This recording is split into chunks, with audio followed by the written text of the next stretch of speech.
Okay, we made it. We actually made it. Welcome to the Orphans of Avraham, weekly Thursday night Torah chat, where we talk all things Torah and Judaism. I am James, at James the Idol Smasher at gmail.com, and my illustrious co-host, co-creator, co-inspirer, the man himself, Yochanan Gishala. Shalom, baby. How you doing, sir? Shalom, shalom. How's everything? Shabbat shalom. The week went by Shabbat fast, shalom. right? Everything's good, man. Yeah, How's right. everything? All in the last healthy one in the house, so everyone else has the flu. So I'm doing okay. All right. Living life, loving it. How you doing? Excellent, excellent. I guess we're gonna. I guess we call this a skeleton crew, right? Isn't this what it's considered? It's just us two tonight, huh? They wait to see if we're serious, and they come in a little while later. Is how it goes. The Orphans of Abraham afterglow is when things get heated. Yeah, which is when I'll be leaving. I'm going to go see Shazam this evening after I get through here. I've been watching Shazam since Saturday morning cartoons in the 70s, and I like the hero because he's given powers by six immortals, and like Mercury and Hercules, strength of Hercules, speed of Mercury, but he starts out with the wisdom of Solomon. So that's cool. You know, we kind of make it, which is nice. I like that. So is that legit? Like legitimate? He has the wisdom of Solomon.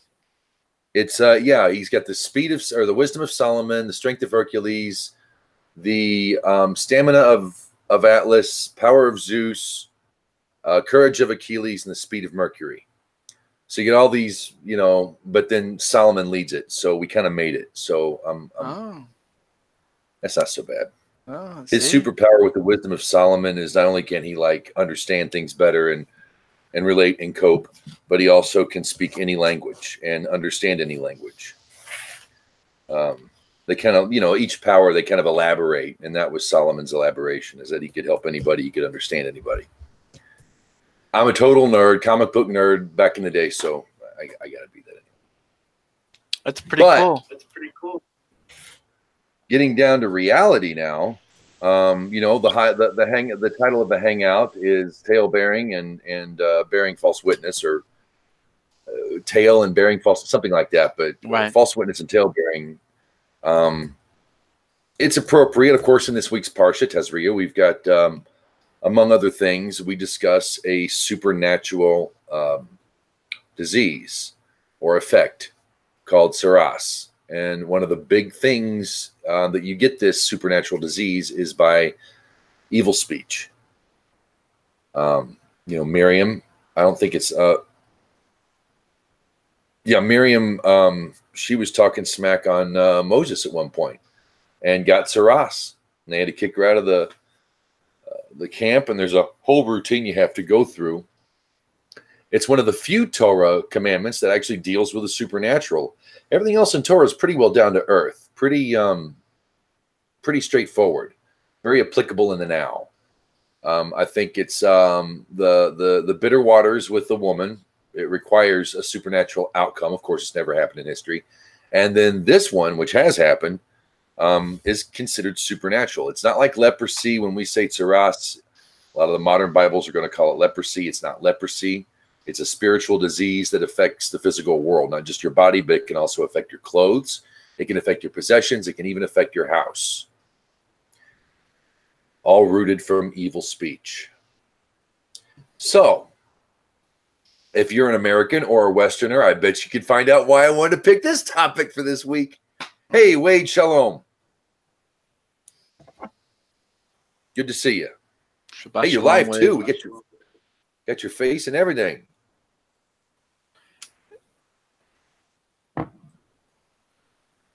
Yeah, my country just had an attempted coup, and they're not done.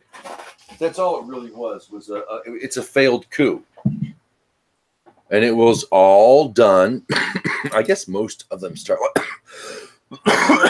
like this, but the whole thing was based on conspiracy theory. And we're still theorizing on this conspiracy now. The news does it for us. We don't have to think for ourselves. Fortunately, MSNBC and CNN and the rest of them can do that for us. But it's really hit me at just how, really, in a way, I mean, we could say it was damaging. I find there's a blessing in there too, but there has been some damage, I think, socially in the United States because of these conspiracy theories, talking smack, journalists, bold-faced lying to the American people. People even know when they're being lied to, and they might know that it's fake, and the people probably giving the junk over at the networks know it's fake and know that's, but the fact that they get that in there, they get it in your head. The American people will hear this, and I mean, they could say anything. Trump bought new shoelaces today. It is unclear at this point as to the connection that we'll find between Trump and Russian collusion with this shoelace. We have a source that says that he imports his shoelaces from Putin. Now, this source tells us, what was this? Oh, another bombshell report. Bombshell report. The thing is, man. Go ahead. They took it as far to say that he was a Russian spy. I mean, any president that we've had, any of them, I mean, that takes more balls. Now, how could you walk up to a president-elect and say, "Are you a Russian spy?" And it's not over. And it's not over. We even still have Pencil Neck Adam. That's Trump's nickname for him, Pencil Neck. Chef, yeah, whatever his name is. And he says it doesn't matter what the Mueller says. He still believes it. He still believes Trump's a spy. He still. I mean, now you have the Dems coming out and they're saying they're not over with it. They want the Mueller report, released. Whatever. Okay, release the Mueller report. Who gives a shit? I don't care. But I mean, but they're looking for. They don't care. They're going to find something minute, no matter what it is. They will find something. And see, the thing is that the people that are from Putin. He bought Q-tips from a Russian brand. That's what it's going to come down to. Yes, it is. And now they want his his tax forms. They're going to war to find out his tax forms. Right, that's the same thing we've been hearing for 4 years. Yeah, release the tax forms. Yeah, nothing new. I mean, they laughed about the Obama with his birth certificate thing, and then they laughed that Trump said that he wasn't going to accept the election. And for the last 4 years, the Democrats have come up for every damn reason they could think of that they would not accept the election's results. And they have been fighting it for 4 years. But when Trump was just straightforward and said, I don't think I'm going to accept this because this smells like bullshit, then they're like, oh, that's un-American. But they've been doing it for the last 4 years. I mean, really?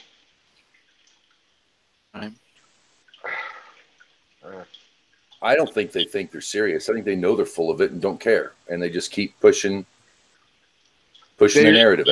They're just demonizing anyone and everyone that is Republican. They did it with Bush. They did it with Reagan. They will always do it. I had a guy tell me, "You're nothing but you're a racist, anti-Semite. You don't know blah blah blah." And I was like, "Great, I'll tell my rabbi you said that. We'll have a laugh." There you go. Trump's a Klan member. That's the other one. I'm like, oh yeah, rich, filthy rich Yankee.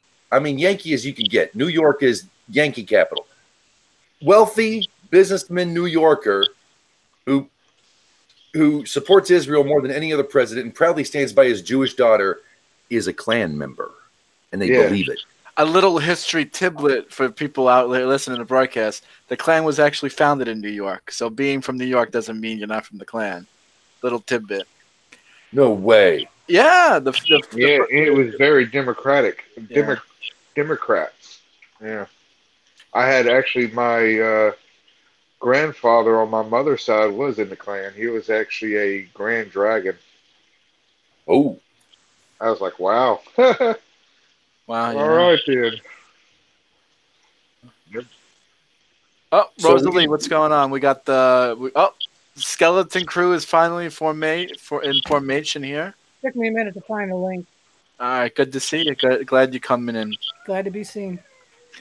Hello, Rosalie. So Hello. we're just talking about how the pencil neck Adam boy is still talking about Russian collusion. He's not going to accept it any other way, which connects with this week's Torah portion of Lashon Hara. We found one connection so far. As James pointed out, for years now, just propagated on this lie. A coup, like attempt coup. I guess that's a good way to put it, James. It's an attempt at a coup. Yes. Exactly what they did. They've been pumping people up for 2 years, and it was all based on lie and conspiracy theory. It was all based on evil speech. It was tale bearing. It was bearing false witness.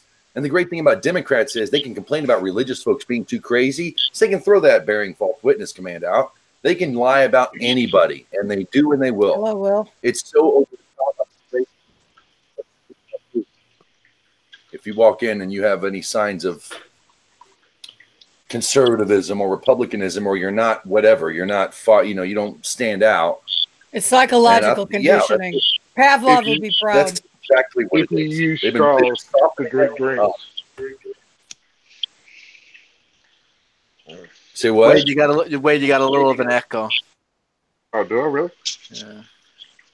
It's like kind of like drowning out James when he talks. Okay, is that better? Yeah, you sound clear. Yeah, go ahead, James. We'll finish what you were saying. Oh, not a whole lot. I'm just the reason why I'm picking this now is, of course, because we talk about Saras, and one of the big things we know that we can get Saras from, this spiritual disease, is Lashon Hara, evil speech, and we've got all kinds of evil speech, and every single kind of evil speech has been done by broadcasters. Not all. I can't say all media because not all of them continued with this. The network certainly, absolutely. But it's all based on every kind of evil speech, and this is what we get when we do this. Yeah, but I will say this, though. Trump really did not help things a whole lot during his first 2 years. I mean, sometimes this guy just, there was a little flame, he'd take gas and throw it on there. He did not take a lot of junk off people. And he was like, F you and the horse you rode in on. I understand that he's president and he can, but sometimes he's cutting on his own throat a lot. He knows exactly what he's doing. I find it hysterical. I look at Denny Crane. Anybody ever watch Boston Legal?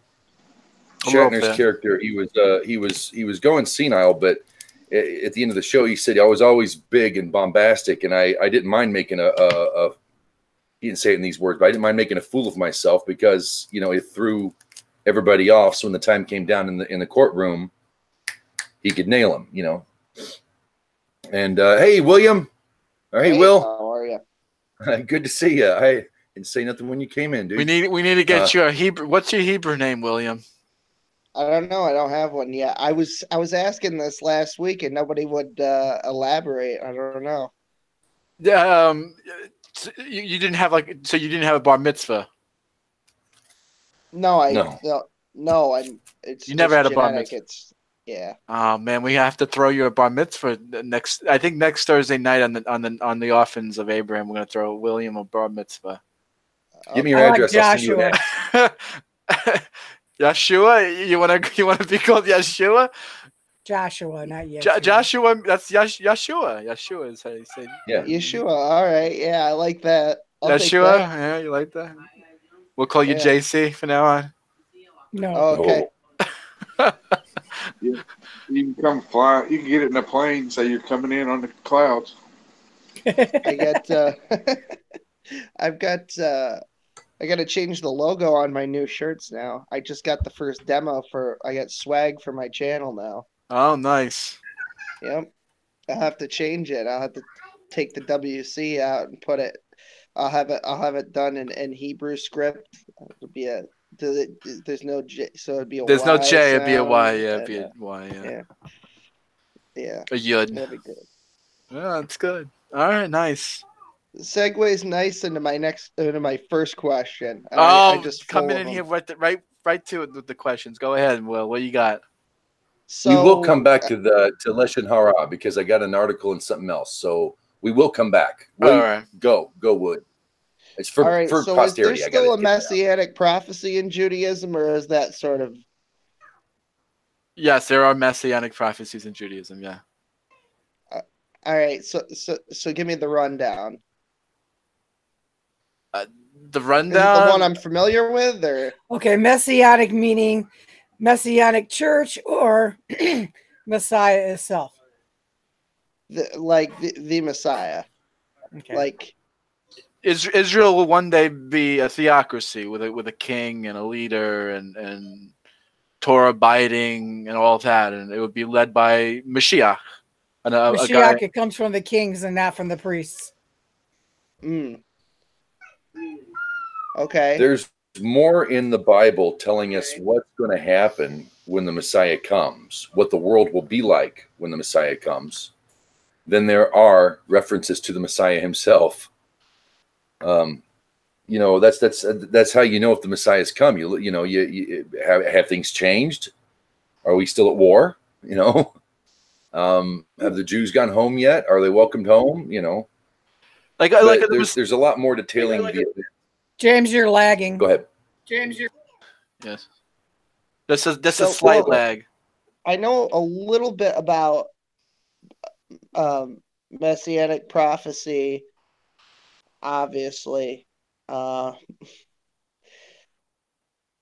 of some of the stuff in Revelation. They're waiting for their second coming. What's this all about? A spotted heifer? An animal sacrifice in the Temple of the Mount. What's it? Spotted heifer. A red heifer. A red heifer with no blemish. I like that. Oh, I thought it was a. See, this is again the Bible gets things all mixed up a lot. So. Okay, let's look at it this way. God gave us the choice of life or death. Now we know the New Testament is death, and the Old Testament is life. Choose life. That's the only reason. That's the only reason. That's the only reason that the New Testament is hooked up to the Old Testament, because God gave us the commandment: choose life over death. You can't. To be honest with you, you can't really have the New Testament on its own, because if you actually did separate the New Testament, it's about as thick as a Spider-Man comic book and probably just as silly. So I mean, you really do need the Old Testament, but I think it's probably be best, because it seems like I wasn't here last week too long, and tonight I hear the questions that you're asking. You sort of have to come at it. You gotta start. I hate to put it this way, but you kind of have to start over. Okay, whatever you think about. Oh well, it says in Revelation this, and the Messiah. I know about the Messiah because of JC. It's a good reference to when you're doing a debate, but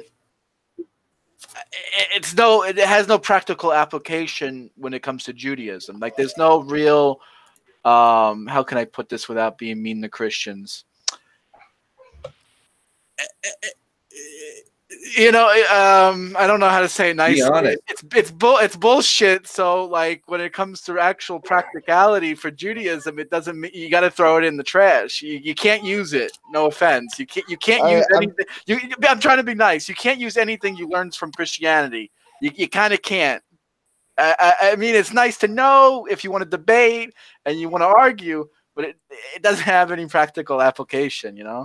Well, I'm trying to make a transition, because when I was younger, up till about the age of 12, I believed in God, but I was always skeptical about the Jesus thing, because it just didn't seem to make any sense to me. Okay, fair enough. So that's good. Nice. So you were a thinker before you did. Yeah, like the God thing was like, yeah, this kind of jives, but then it was like, so now then I of course became an atheist around the age of like 13, I think, is when I went.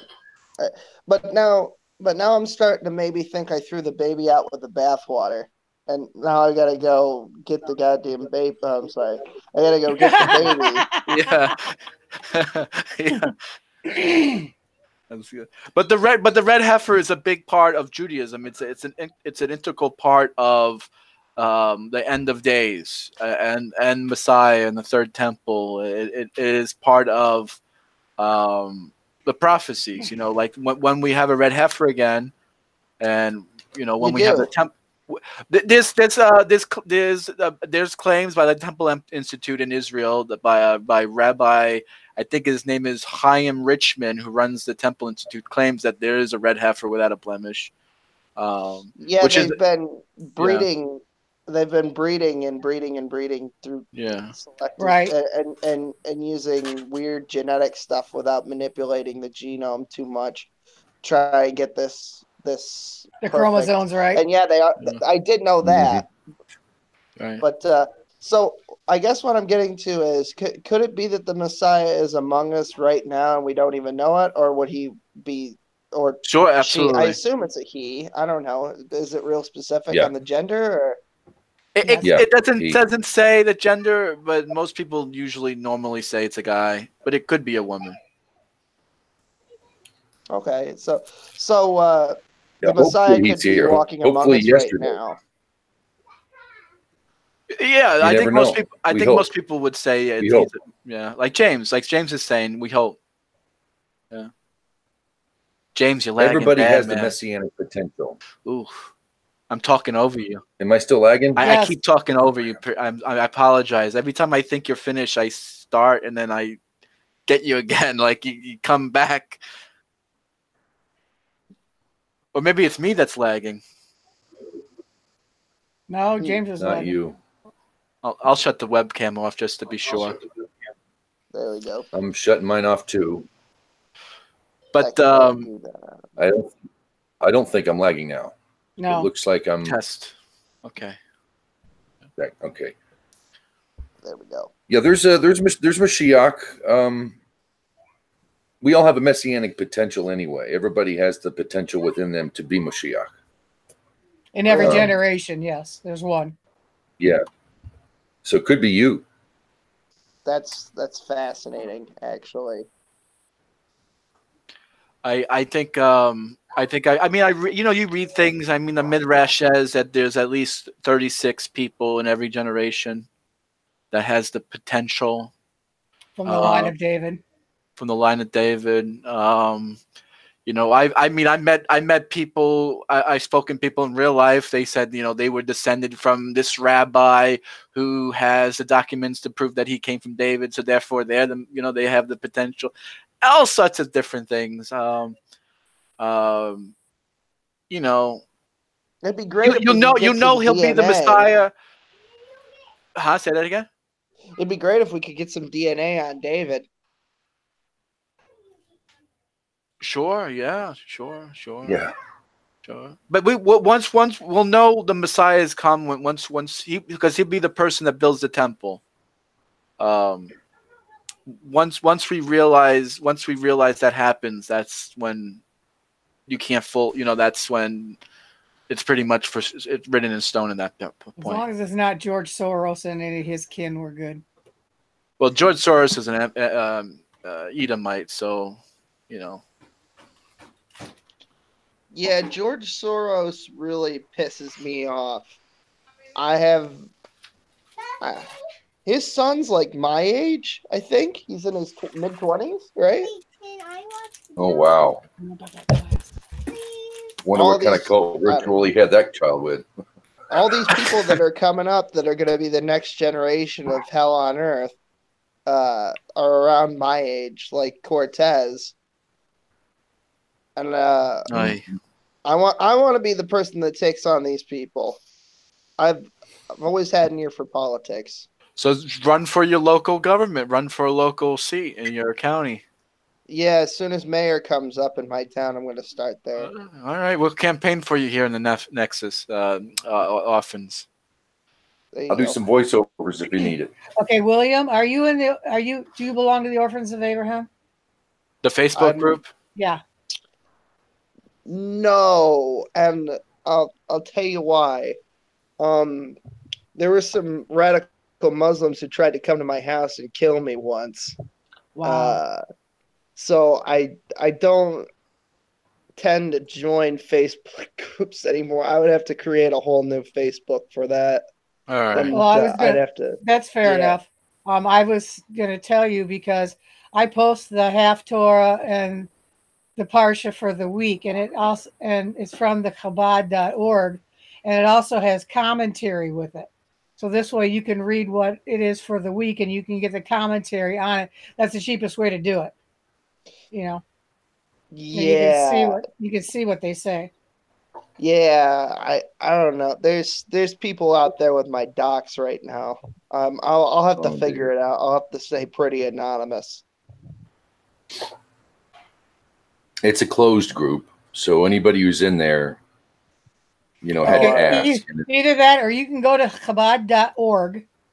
Well, they thought they hated me before if I convert to Judaism, which at this point I think I'm pretty committed to.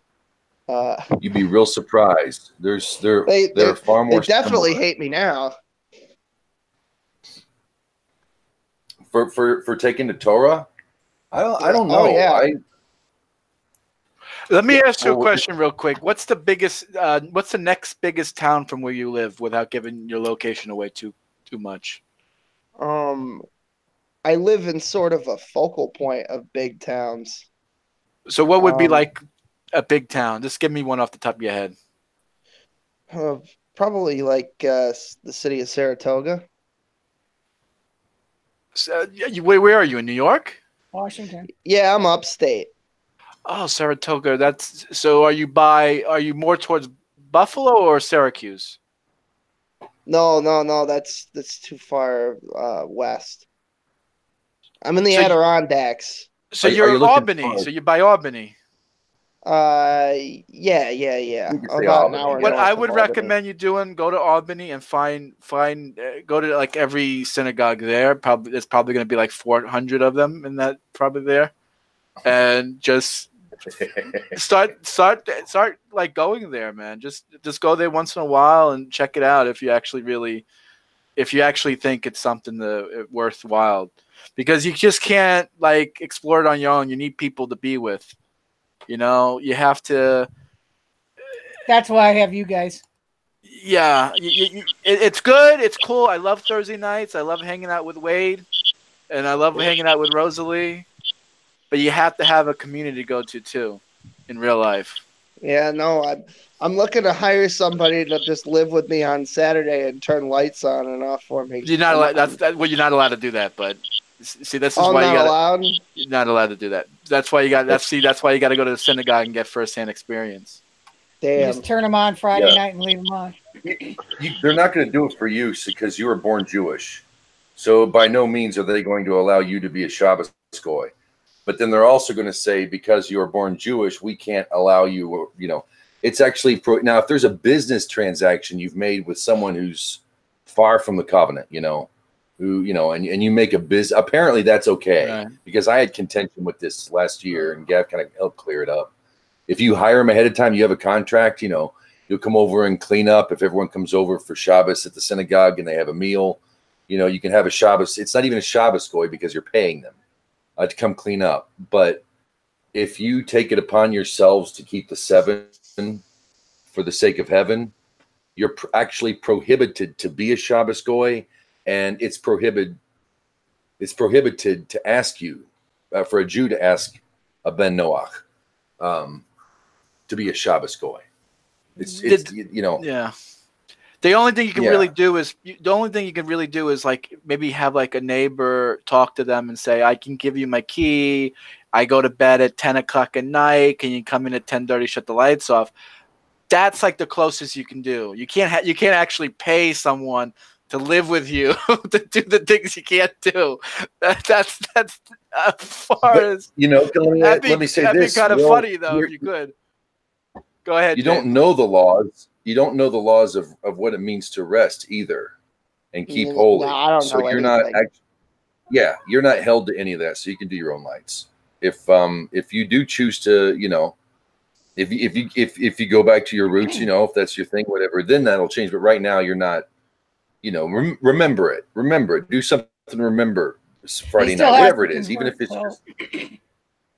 Yeah, you'd have to go through the process, but you're more likely to get there quicker. And really, if the Jewier you go, they're going to look at you like, "Wow, oh God, we need you." Oh, numbers. Right. I gotta get a list of these damn rules. There's 39. Yeah, there's 39 things you can't do on Shabbos. You have to. You can't write something. What's another one? You can't write down anything. Can't cook. You can't write. You can't play a tunable instrument. Right. I could play a flute, but I can't play guitar. All right.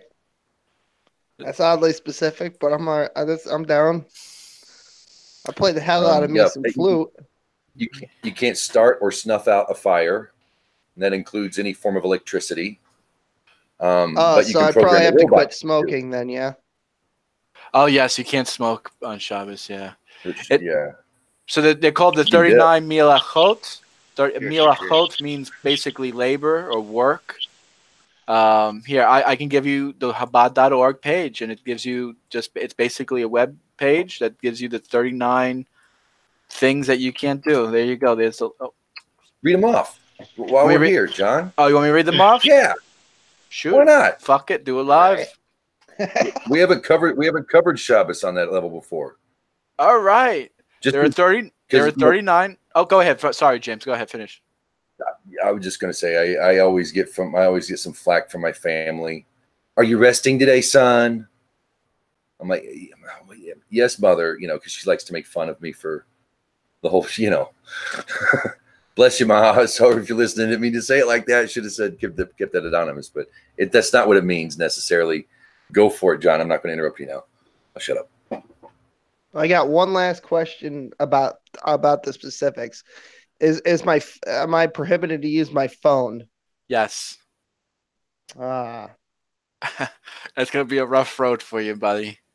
So I'm sure the answering machine was invented for yeah. I guess we're lag. I guess once I put my camera on, I lag. I think it's me that's lagging, not you, James. I apologize. Go ahead. Finish your sentence. No, sir, I'm done. I want you to read the 39 means of work. Wait, milachot, is that the word? Milachot, yes. Okay. So there's 39 categories of labor that are forbidden on Shabbat, Shabbat, depends on however you want to pronounce it. Each of these categories ranges from so it's these are categories. So once you dive into the categories, it actually kind of gets even worse. You think it's bad now. Wait until you actually do a little studying. Sowing.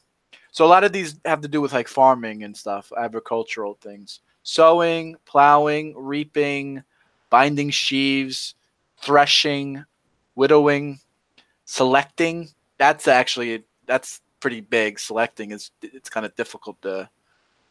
Grinding, shifting, kneading, and baking. And then there's certain making certain materials, sharing wool, cleaning, combining, dyeing, spinning, stretching threads, making loops, weaving threads, separating threads, tying a knot. That's why you got to get Velcro shoes instead of shoelaces. It kind of sucks. Untying a knot, sewing, tearing, making leather curtains, trapping. You can't hunt on Shabbos. Slaughtering, skinning, tanning, smoothing, ruling lines, and cutting. So and then of course James said this: writing, erasing words. building, breaking down, extinguishing a fire, kindling a fire, striking a final hammer blow, and carrying. So as you can see here, they kind of like highlight like building the beams of the Mishkan, taking down the Mishkan, the final touches of the Mishkan. So as you can see, they get all. So people ask, like, how do we know how to keep Shabbos? Like, how do they get these 39 categories? Like, where do these rabbis come up with it? They just pull it out of nowhere. Actually, it's an ingenious the way they came up with it. Whenever the Torah talks about building the temple, the Mishkan, that's what the Mishkan is, a temple. The Torah actually uses Shabbos.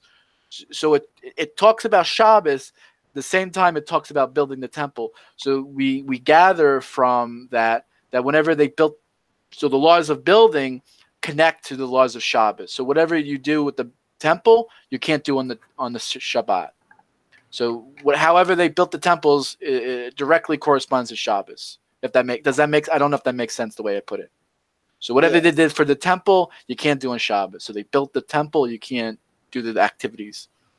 The whole nation can't do it. This is, it's a reflection of the priests in a roundabout sort of way, really. And we're in the book of priests, which, that's what separates Israel from the world is, they get Shabbos. It's not their day. It's God's day. He's sharing it with his wife. And so people want to make up their own Shabbos, Shabbat, where, whatever you get you get Fridays. I think Muslims have Fridays. Christians have Sundays. Some Moonies, I guess, have the Mondays. And they'll try to make up their own thing, but it was never theirs to begin with. A hard lesson for me in my life was stop trying to practice Shabbos. Stop that. It was like God was hammering it in my head, and I just didn't get it because I kept running into walls. I pushed and pulled on every door. I sped every road I was supposed to. I was impeding when I should have, should have been going faster. My life was like that. And I kept trying to do this Sabbath thing I learned in my JPS Bible, right? I mean, I was young and I was stupid, but I was really taken by the whole thing. And man, I tried to maintain that, and it was finally one night I said, I can't do this anymore, Lord. I'm sorry. And life got better. Literally, from like that week, life got better for me. And then I learned why. And about 15, 20 years later, I've started remembering Friday night. So it's a big deal. As a Noahide, as a non-Jew, it's weird because if you really go by the Bible and the Torah, like Seventh-day Adventists do, how do you recognize the God of Israel but not be violating Shabbos? And that goes along with the laws of the ger, because it says repeatedly, rest your ger. You rest your animals, you rest your servant, you rest your ger. Your slave gets rested. But it doesn't say anything about nokri, and there's a difference in the Bible, and it's brought up. The Rambam elaborates on it quite a bit later on. And it's like, well, okay, if I were just, a contracted worker and I'm living there, the Torah police aren't going to come into my house to see if I've turned on to see Saturday morning cartoons, right? But at the same time, because I do recognize this thing, whatever this is that my people, the Jewish people, which are mine too. I'm not Jewish, but you're my folks, and so I don't want to have a pork barbecue, rock and roll, Saturday afternoon with the radio turned up and while I'm in Israel, and so if I'm around, the Jews, if you will, or around a Jewish person, observant Jewish person, I would actually have to change the way I do things. I flipped a couple switches when the rabbi was in on Shabbos, but I did that out of my choice because I knew I wasn't going to get penalized for it. It wasn't my place not to turn it on. And I wasn't being a Shabbos goy because I was not asked. I just saw the discomfort of people in the room and flicked on the air conditioner. Later on, I was brought back to, should you have done that? I'm like, I'm not penalized. Remember? I can do that. And I'm not, but I can't go over to my rabbi's house and ask to use his microwave Saturday morning. He would say, no, James, you know better than that. Sit down and learn your Torah while you're here. I can't go over there and flip a switch for him. If I happen to flip a switch out of habit, I might not, that would be different because I'm visiting. You know what I mean? There's a gray level to Shabbos too, that if you're going to attach to Israel, you can't not know it. That's how we say it. We can't not know it. You can't not know it. You can't not know that Shabbos is real. Every Friday night when the sun sets, it's going to be in the back of your mind. So how do why should you be a closet Ben Noach? Why should you be closet Ger? Right. I've got some minutia questions, and then I got to get running because I got to go to work here at 3:00 in the morning on the East Coast. I love to hear the minutia, man. We like that. That's what Jews are all about, man. You ever read the Talmud? That's all they argue about is the minutia. So, first question: so is the striking of the fire then directly related to the light switch thing, or? So the rabbis concluded that when you create a light, when you flip on a switch, you're finalizing the circuit. So by the circuits connecting again, it's like it initiates a spark. So you can't initiate a spark. It's like creating a fire. So even though technically it's not a fire, I mean, you're not, when you turn on a light switch, when you put on the light switch, you're not really technically creating a fire, but you're creating a spark technically. Even on a microscopic level, if you look under a microscope, the switch actually does produce a spark. So you are creating a sort of, you know what I mean, a fire of sorts. Not exactly a fire, because it would burn the house down if it was an actual literal fire, but it's a spark. Okay. So that's how they connect. So does that relate to the doorknob thing, or is that something else? What do you mean the doorknob thing? Well, you're not allowed to turn doorknobs or something, right? You can open a door on Shabbos. Oh, okay. You can't ring a doorbell. Is that what you mean? Wait, why open the door but not ring a doorbell? I can knock, right? The doorbell's the same thing as a light switch. It creates the circuit. If it's an actual bell that doesn't get tuned, you can do that. I guess you can ring a bell. I guess, yeah. A bell or knock on the door. Oi! On technical on Shabbos, the door should be open. There's a custom Ashkenazim custom that you leave your door open on Shabbos on Friday night for welcome guests. The Shabbos queen. Yeah. Oh yeah, that's my. Those are my people. That's my tribe. Right. It's. I never knew this. Like, where you're not allowed to invite someone for Shabbos dinner. I never knew this. So when I was first coming to Judaism, I didn't know that you're not allowed to get. I thought they hated me. I thought that they didn't like me. Not why no one invited me. First coming. Huh? What do you mean first coming to Judaism? I'm in the process of converting. I wasn't born Jew. I wasn't born a Hebrew. You might want to get a DNA test because you fooled the hell out of me. It's a New York thing. I lived New York my whole life. Yeah. I know people who talk like you, and they're all and I live in New York, and they're all Jews. What can I say? Well, it could be possible on my mother's side. Maybe could be. I don't know. Well, let's hook you up with a DNA test. Oh yeah, you don't live in New York anymore. Yeah, so if you can get me 20, you can get me 23 and me, I spit in the bottle for you and I send it to you. All right.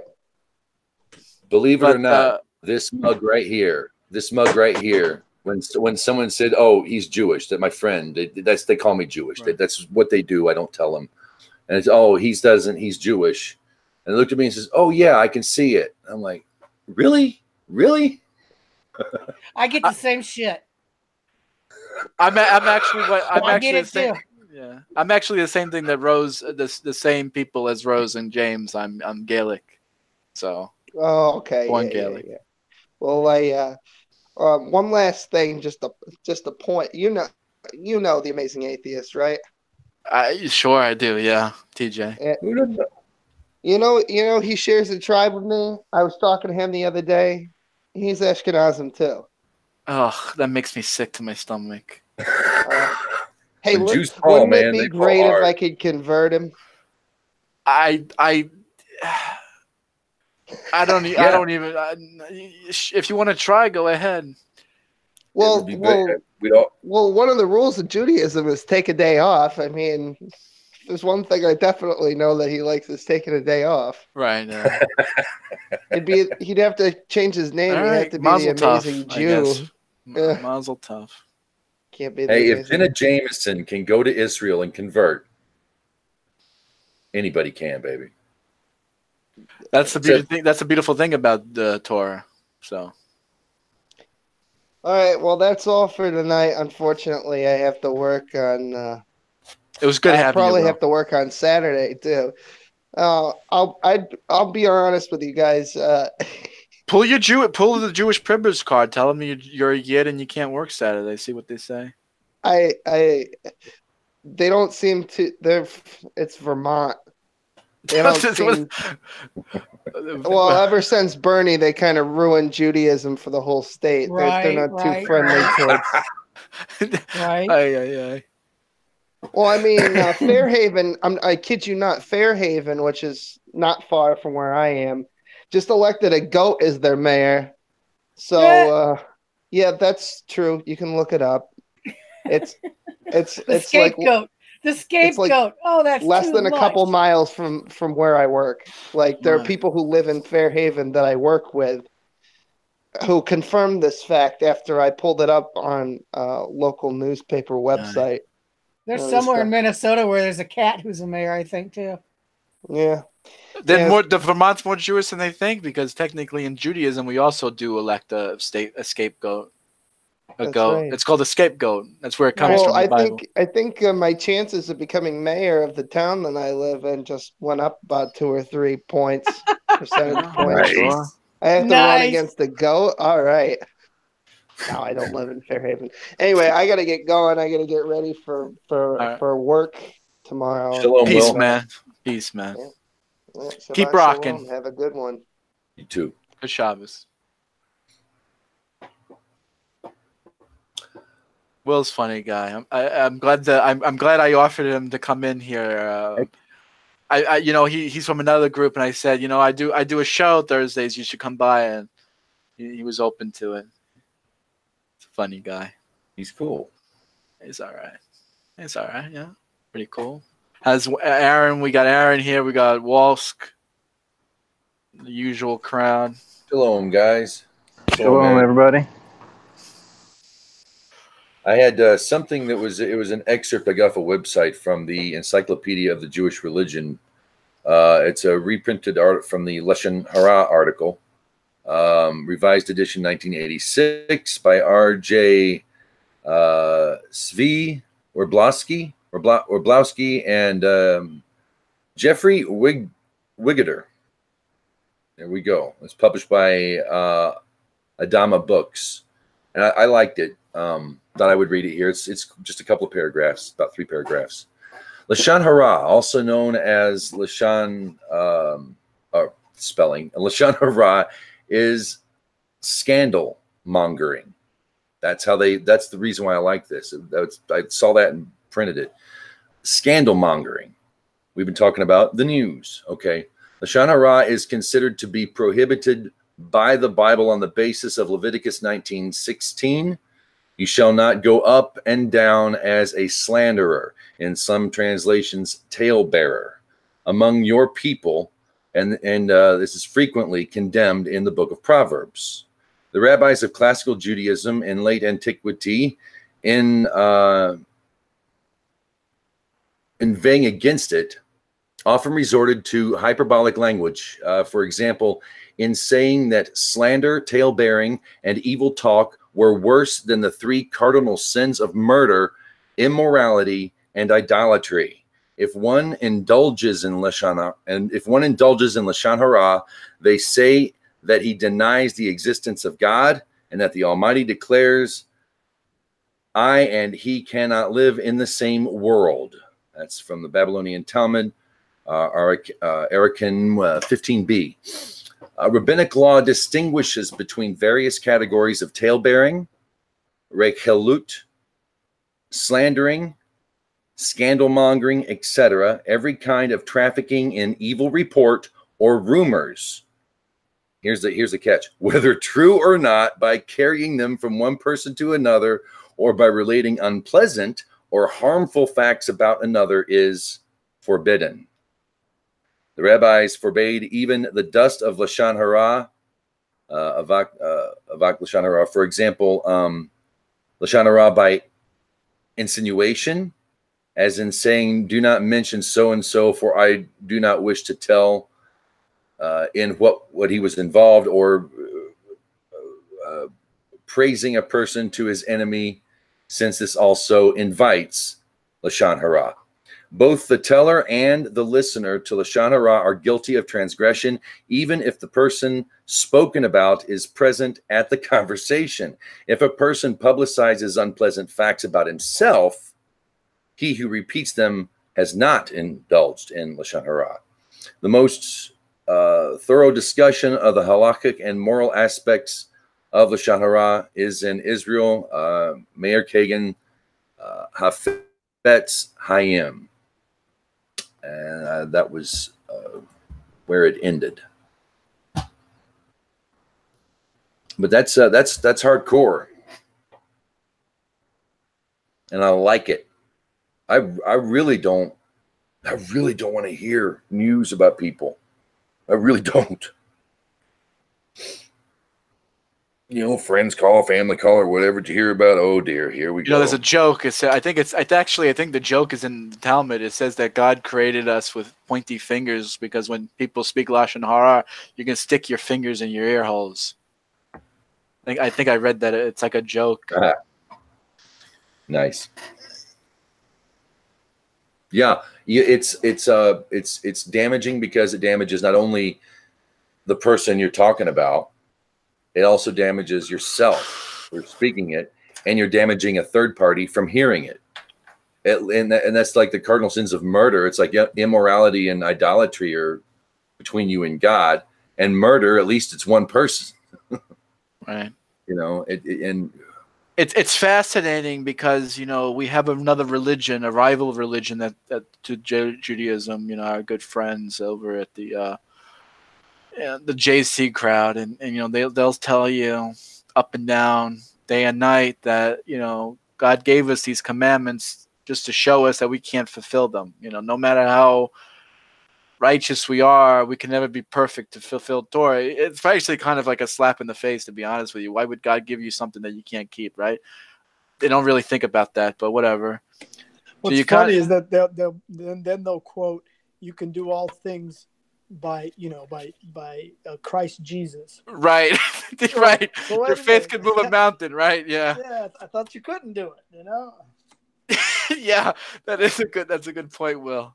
It's silliness, really, when you think about it. But what the brilliance of Torah is that the cure and the punishment and the reward are all in one. They're all part of each other. So what does the Torah tell us what we have to do when we speak lashon hara? What's the ramifications, James, Walter, Walsk?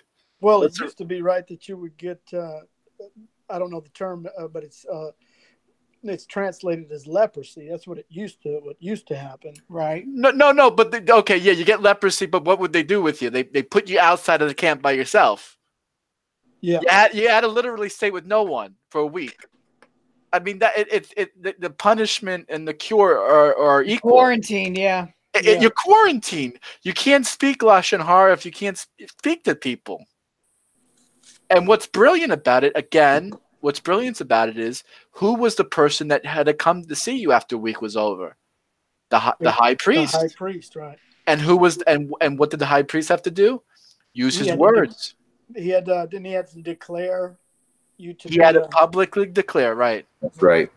And why was it why the high priest? Why not someone else? What was Aaron known for? He would mend relationships between people. He would get two people that were fighting and have them become friends again. That's the ultimate arbitrator. Right. He was the ultimate arbitrator. And this is the brilliance of Torah. How the cure, the punishment, the sin, the reward, the healing, the sickness, it's all the same. It's just the perspective of how you see it. It's a there is no it equals something else. There is no new. There's no new this. There's no new. You don't need it. You can throw it away. I don't know. That's just my 2 cents, guys. No, I like that. It's exactly what it is. It's teaching you a lesson. It's giving you the whole thing, but you're going to see it as yin and yang. And when you start seeing the balance, I don't mean it like, I know I shouldn't be saying that. That's a bad thing, but I think Tao is pretty kosher. I haven't been told otherwise. Or kosher for a Noahide. Right. When you can get that balance, because it's there. Yeah, what John's saying is absolutely true. That's the thing that Judaism gets about the Bible. I don't think anybody else does. It's a blessing and a curse. So many people see the law as a curse. Jews too, but Christians for the most part only want to hear about the blessing part. Yeah. And they say, well, the law is a curse too. Like, the law is only a curse when you're screwing up, dude. Take it from me. Right. If you feel a negative effect from Torah, it's because you're doing it wrong. Right. It should be a positive effect on your life.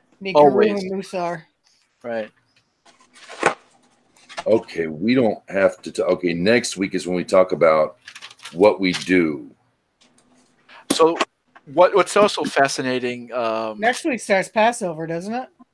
To purify. Next week is Passover. Is it that soon already? The 10th, right? The 10th? No, it's. I thought it was the 10th. I thought we had a couple weeks more. I don't know. You're killing me. You're not. No, Rosh Chodesh is this. There's Rosh Chodesh Shabbat this coming. Yeah, it's the 19th to the 27th, Rose. Okay. You scared me there for a second. Oof. Well, I knew something was the 10th. I know. I just bought a. Hold on, I got my calendar.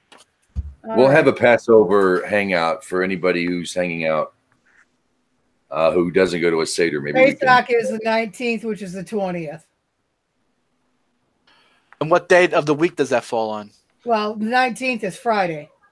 It's Erev Pesach, the fast of the firstborn, and then the first day of Pesach is the 20th. So we can have the regular scheduled Thursday night hangout then. But we wouldn't, and we would have it and it would be, okay, the middle of Passover on the next Thursday, so we'd be fine. So everyone would be able to come. Yeah, it's the 25th is Kol HaMoed Pesach. Right. Basically means it's just the middle of the week. Yeah, that's good. Yeah. BYOM. Bring your own matzah. Manischewitz. There you go. Yeah, the ritual purification, all that stuff has meaning, deep meaning. Like, why a bird? I want to say that. I got my Gutnick open, but I want to save that for next week.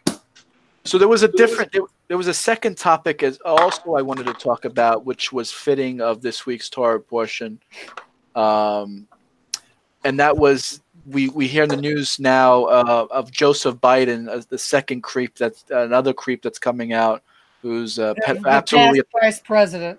He's a past vice president. He's an absolute pedophile. I'm going to come out on record. He's a pedophile. He's a sexual abuser of women. You're right. And it's just disgusting if you actually see the videos. It makes you want to. I've seen them. Yeah, and there's tons and tons, and there's tons to go through. Yeah, and it's not easy to watch. It's not. And what's brilliant if you kept a little Torah. Like this week's Torah portion says, it teaches us laws of modesty about how a man should treat a woman. Right. Basic things of Judaism. In Judaism, you make fun of you for being primitive, but how much now it's coming out that we're more civilized, right? Because the Torah teaches us that a man shouldn't even shake another woman's hand, shake a woman's hand. You shouldn't. Mm-hmm. You shouldn't be in a room. A man shouldn't be alone in a room with a woman. Yeah. That's a simple thing. Simple Jewish, simple etiquette. You can't even touch your finger for a lot of things. Right. You can't even touch. You can't touch. If you're in a room with a woman that you're not married to, or is not your daughter, or your cousin, grandma, whatever, you have to keep a window and a door open to the outside and be within seeing distance of the outside. I mean, we used to have a woman secretary at the temple, right? And the rabbi, he would keep a clothes hanger in between the door hinge so the door couldn't shut. You know, that was like 6 feet. You can't be within 6 feet of a goy or an idolater. Isn't it something like that? So that would be, so it's like you had to be about 6 feet away. You're not supposed to go near places of idol worship. That's true. I don't know if about going near a goy. That's kind of difficult. Well, the idolater themselves, right? So just that's the rule of thumb is 6 feet that way. So even though she's not an idolatry, she's unclean in any way. Right. Then 6 feet away is. It's 4. No, it's not 6. I mean, I guess it's 6 feet in modern time. It's 4. It's 4 footsteps. You have 4 cubits around you, personal space. Yeah, according to halakha, every person has 4 cubits of space to the left, right, up, and down. So you can't. You can sort of not supposed to transgress that personal space. You learned that as a kid. I guess Joseph Biden didn't learn that in preschool. We have personal space. Now what did he come out with a video saying he's going to do some more thinking and reflections about personal space now? And yeah. Well, I thought I was being a he made this video. Oh, I thought I was being a warm politician by hugging a person. I thought I was hugging them, with your hands on your tits. Yeah, okay. I thought by sexually accosting the person, I was being a warm politician. Yeah, well, and here's the thing: everybody gave Biden flack because he says he prefers not to be alone in a room with with a woman who's not his wife, or he used another phrase, but that's exactly what he said. And so there wouldn't, because he doesn't want to even think of any impropriety is, I think, how he put it. And man, not Biden, it's Pence. Or Pence. What'd I say? Yeah. Sorry, guys. I'll take that back. Right. Pence, our current vice president, correct, says, and he's gotten flack. We've got some, I mean, a whole country is tearing itself apart over a conspiracy theory, over scandal mongering, deliberate, unabashed, lashon hara. Yeah, that's going to be above it. It's going to be there, and you're going to hear it, and it's going to be a part of American life. But I think what Torah is trying to teach us now in 2019, 5779, is be above it. Right. I'm real big on posting like credible sources to stories that when I hear stories out there that are just flagrant BS, I try to find something and post it because it's really out there and know what it is. I gave you I just gave you examples just now, rumors, scandal mongering, tail bearing. Yeah, Kavanaugh. Kavanaugh was another example. Yeah. Oh, yes, it is. Believe her. Isn't that what they're trying to say? Believe her. Yeah. Isn't that the big campaign by all the women? Believe her, yeah. He literally got crucified. If there was a modern day crucifixion, Kavanaugh was literally crucified. It makes me want to have a beer in a red cup. Yeah. Just hearing that shake in his voice really shook me up. I still like beers. You want to have l'chaim. This is like basically Mr. Rogers, under attack. And I can tell he's a very genteel kind of a guy by the way he was hurt. And I felt it. Oh yeah. Scandal mongering. Literally, it's blatant. But he was more upset because of what it's doing to his family and his wife and his daughters. That's, that itself speaks volumes. Had to go through in school and stuff. Yes. Don't tyrants always hide behind children? That's shameful. I saw a picture of Trump with a bunch of kids around in the Oval Office, and the look on his face was, "Get me the hell out of here." I went out. Somebody just get these kids away from me. They looked like they were just Who ordered the puppies? And he was not happy at all. No. I'm like, okay, that's cool. Yeah, they always hide behind children. Help the children. Save the children. Somebody think of the children. The tyrants always do. They surround themselves with children in the eyes of the public. as they poison the water you drink. Right. I love Torah.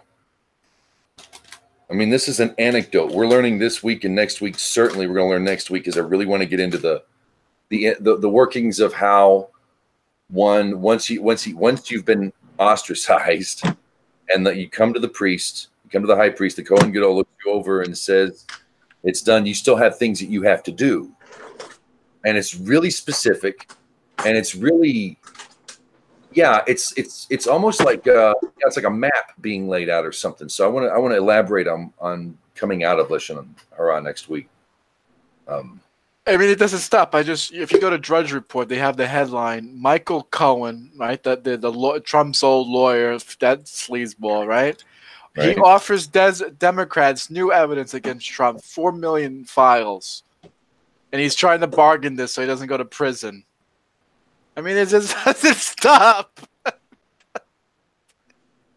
How many of those can be tied to Hillary and Obama? And this is the guy going to prison for lying, right? Right. Yes. Yes. A Yid, right? Michael Cohen, and another Yid that should have read the Torah. When they fall hard, man. It kind of makes me wonder, about the Erev Rav.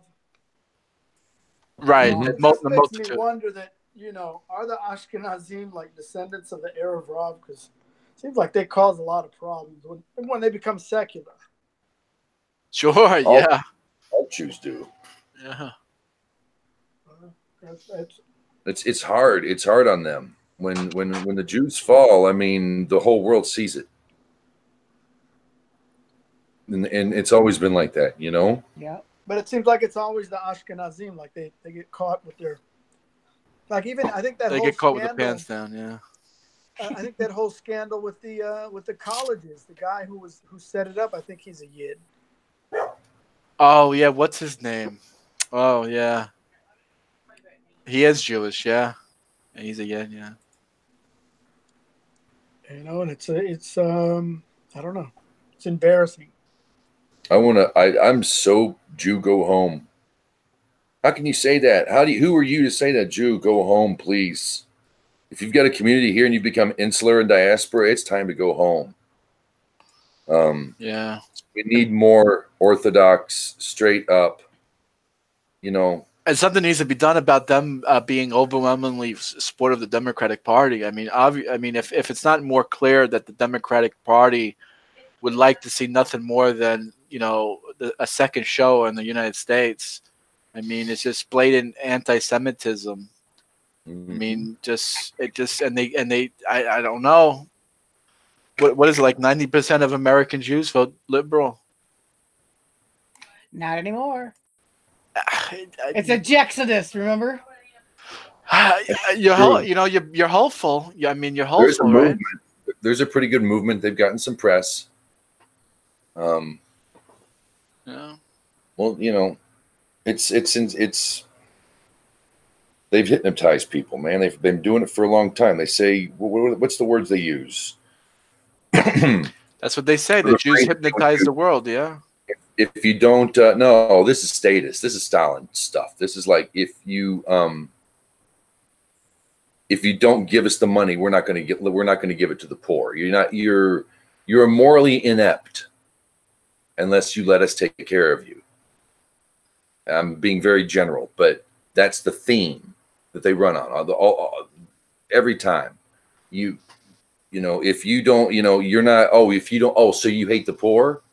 Oh, so you don't want to. You don't want to pay income tax. Oh, so you hate the poor. Oh, so you want people to starve. You don't think they should have health care. Oh gosh, there's one. Everyone says health care, and it's really health insurance.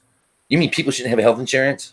You don't think that you think people should be poor? Oh, so you want the big guy to win? All this stuff because you don't want to succumb to the state. I heard a really good argument as far as health care. People kept arguing whether it's a right or not, and I think it was Dinesh D'Souza said that's not even the right question. The right question is, should the government pay for somebody's right? Because we have the right to bear arms. If that's the case, then the government should be buying me guns. Right. That's technically true in Switzerland, by the way. The government actually supplies citizens with firearms because it's a national right in that country. Oh wow, interesting. So that's his argument is very logical sound. Yeah, if it's you're literally right, then the government should provide it for you. Yeah, and even open a newspaper for you, because if you have freedom of speech, then the government should give me tax money. Right. And open my own paper. Yeah, I can talk. Right, you get like a letter in the mail. Here's your government-funded blog. Right. We could get paid for this. This could be our news show. Yeah, we got Facebook for that. Yeah. Yeah, we'd have to make it really entertaining and have a staff and. See, I look at it a little different. I look at it as it's the government gives you that right. It doesn't give you that right, but it's your right. It's like it's like a default. You know, it's not. The government shouldn't take a positive or negative position towards it, if that makes sense. Like your right to freedom of speech, your government should have no say for or against it. So whatever you say should be whatever you say, and the government shouldn't penalize you or reward you in any way for what you do. Same thing with your firearms. No, I agree. I agree. It was just a very good argument. Yeah. The question is, should the government pay for your rights? If that's the case, we have a lot of rights that the government isn't paying for. So why should they pay for a health care right? Right. Why that out of all of them? Yeah. It's good. Yeah. I agree on some level that people should be taken care of, right? I mean, you know, if you got to go to the hospital, I mean, you can't pay for it. You can go there right now. I mean, we have that system right now. I mean, I went to I remember getting my teeth pulled once. I didn't have dental insurance. I went to the dentist, got my teeth pulled. They sent me a bill. I didn't pay it, and then I said I couldn't pay it. They okay, don't pay it. That was the end of the story. I remember that was like years ago. That was like before Obama. You know. Yeah. So I don't understand what the argument is. I don't understand what they're saying that you don't have health and that people don't have health insurance or. Well, like most people, poor people, they'll just when they get sick, they go to the emergency room because they can't be turned away. Sure. Right. Yeah. And, you know, they send them a bill and, you know, whatever. You just get bad credit. Well, the insurance wasn't even a thing till Nixon. LBJ brought the government into it with Medicaid and Medicare, which was kind of unneeded because usually everybody got taken care of. And then you had Nixon brought in the insurance, and that was the thing. See, you never hear a politician talk about health insurance ever until the 90s, until Bill Clinton came into office and Hillary Clinton began to have her spaz about it. Can you believe that 33% of Americans have no health insurance? It's like, maybe they don't freaking want it. Has that ever occurred to you, lady? But that's when it started. And that's when the whole hoopla. That's when the whole nationalized healthcare came to America, was in the Clinton administration. And and 9/11 put the kibosh on that for a while. But they tried that crap way back. And they disguised the word health insurance with health care. Well, I don't go to the doctor, man. I don't even like taking aspirin. I don't. In dental, I'll pay dental, sure, if I want it. It's a con, man. It's a scam. They want control. If you control health insurance, or you control health, you're going to control a lot of people's lives. Well, from my understanding, I heard a lecture from Milton Friedman. He was saying that the government has been trying to get involved in this since, I can't remember, a long time ago. I guess there was like a cap on what employers could pay the employees, right? They put a cap, so the employers got creative, and they said, well, okay, the only way we're going to be able to attract people is by offering them health insurance. And then the government was like, what? We can't tax that? It's not taxable? So ever since then, they've been trying to get into the whole healthcare thing, that people need healthcare because they didn't like the fact that they couldn't tax that as income. So that's why you got the whole healthcare thing, because now the money goes to the government, and they're not going to give it all to the people. They're going to keep a lot of that money. At the end of the day, it's about money. I did not know that, man. Dude, thank you. I'm going to dig into that. Yeah, look into Milton Friedman gave a talk on it. It's on YouTube. I love Milton Friedman. Yeah. There's a good Jew. Mises, there's another one. They're out there. The smart ones. They're just not on the tube.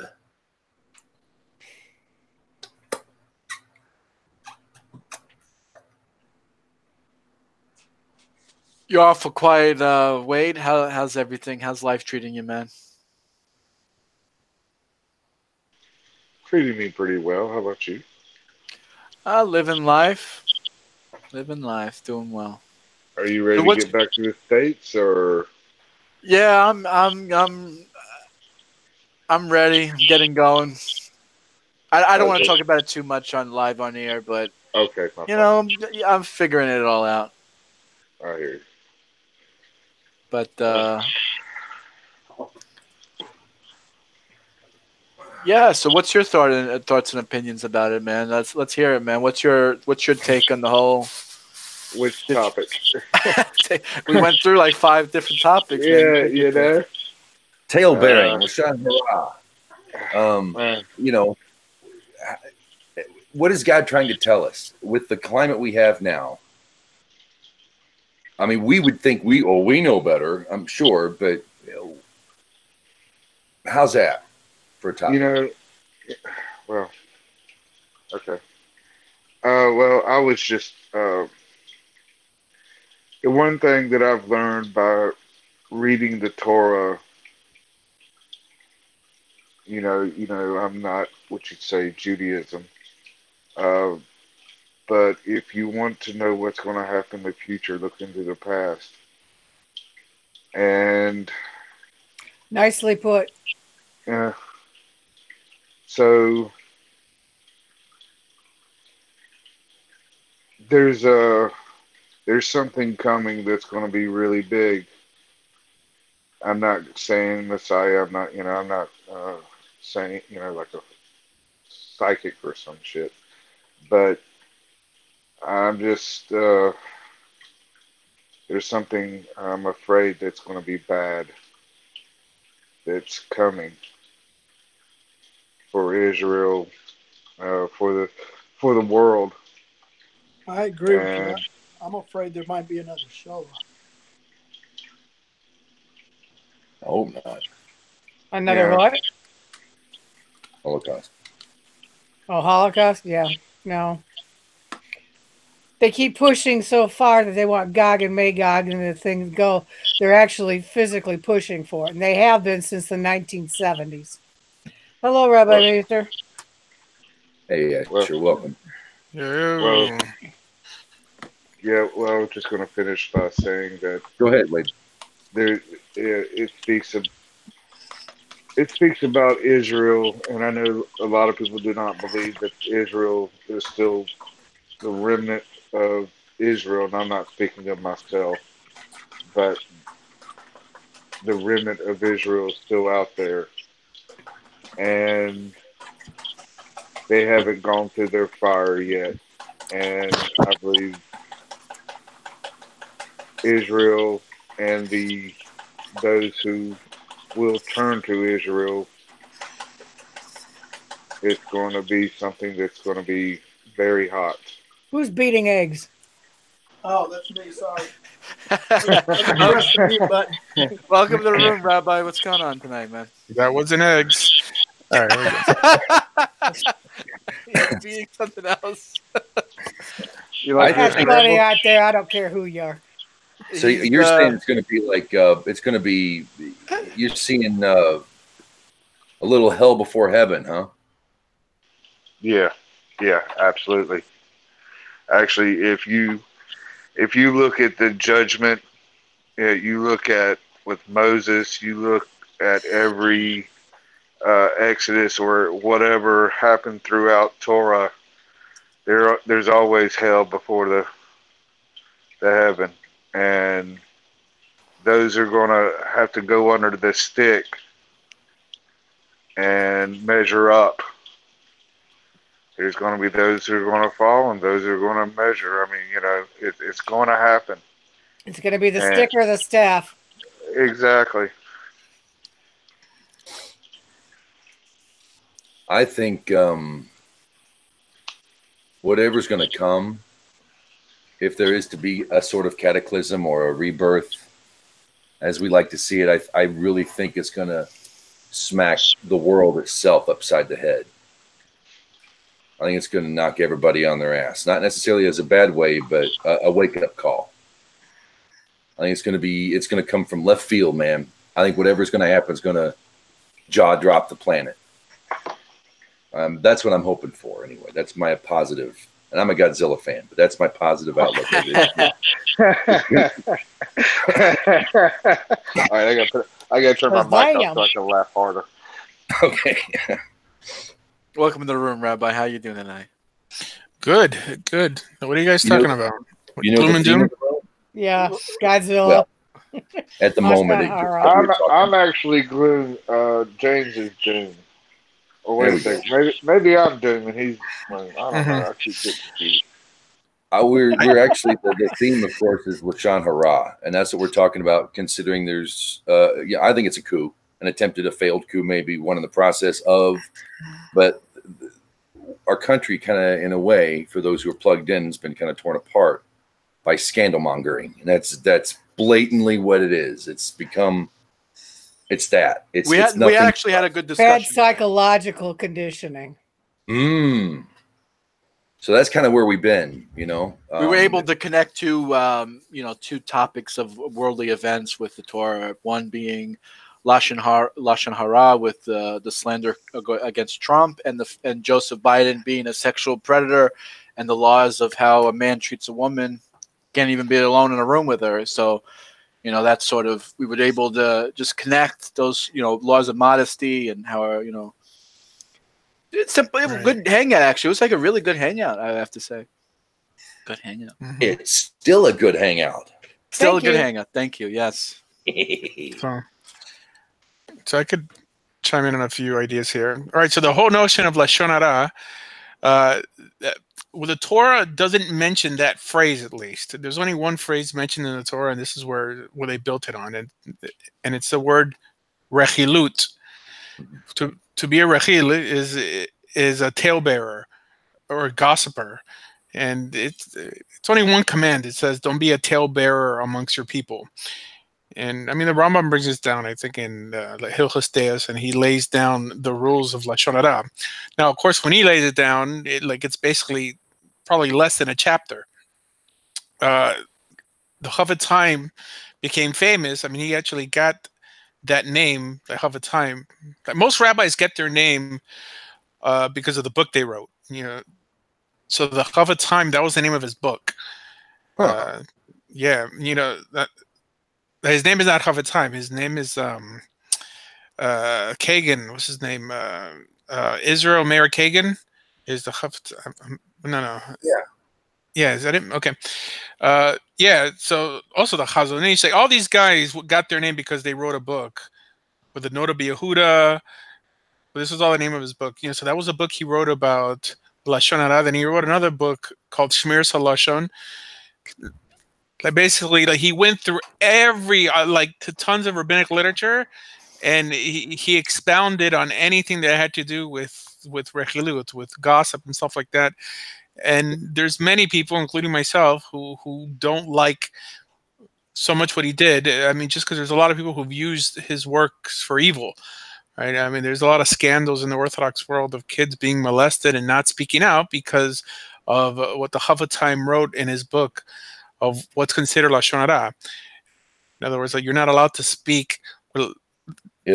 Some interpret it, yeah, right. Now, there is this notion called letoelet, which means for a constructive purpose, that you're allowed to say Lashon Hara. I mean, it's not technically Lashon Hara, but as the Rambam, as the Chofetz Chaim writes, that you can't even say something good about someone because it's considered Lashon Hara. So Because it would bring guts in someone's head.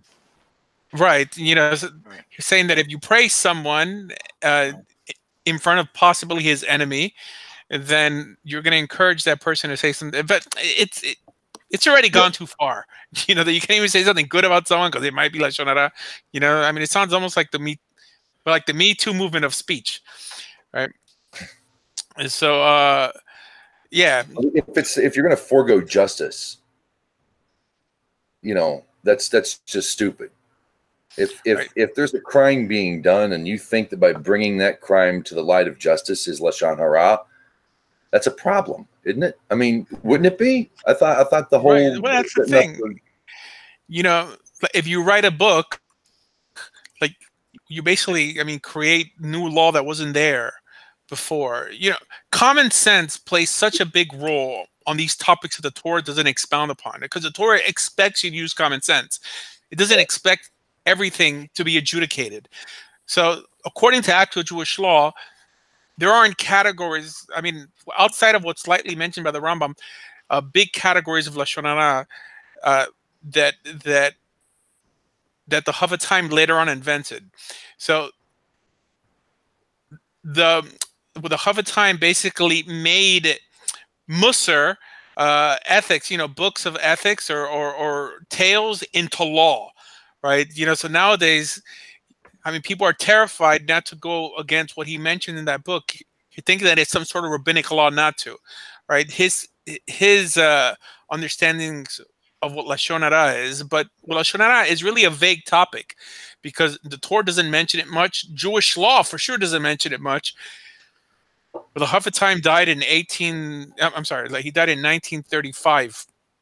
Was you needed a rabbi who lived 100 years ago, to write something when it wasn't really, like common sense, like should really help you to tell you what common sense should tell you that when you have to speak out against something or when something's gossip, we don't need to be micromanaged religiously, because that's when problems occur. Yeah. Right? I mean, the bigger the rabbinate, the smaller the layman. All right, it's true. I mean, it's like that. John's got a question for you. Hang on a second here. John, go. I'm sorry, but I just want to know if this type of tail bearing. Was that the same type of tail bearing as Joseph in Genesis? What was the tail bearing in Joseph? That he was a tail bearer. That was like what he was. That was his shtick. That is what he was known for. Oh no! I mean, is that the same word that's used? Right. Is that the same type of, or is that two different types of?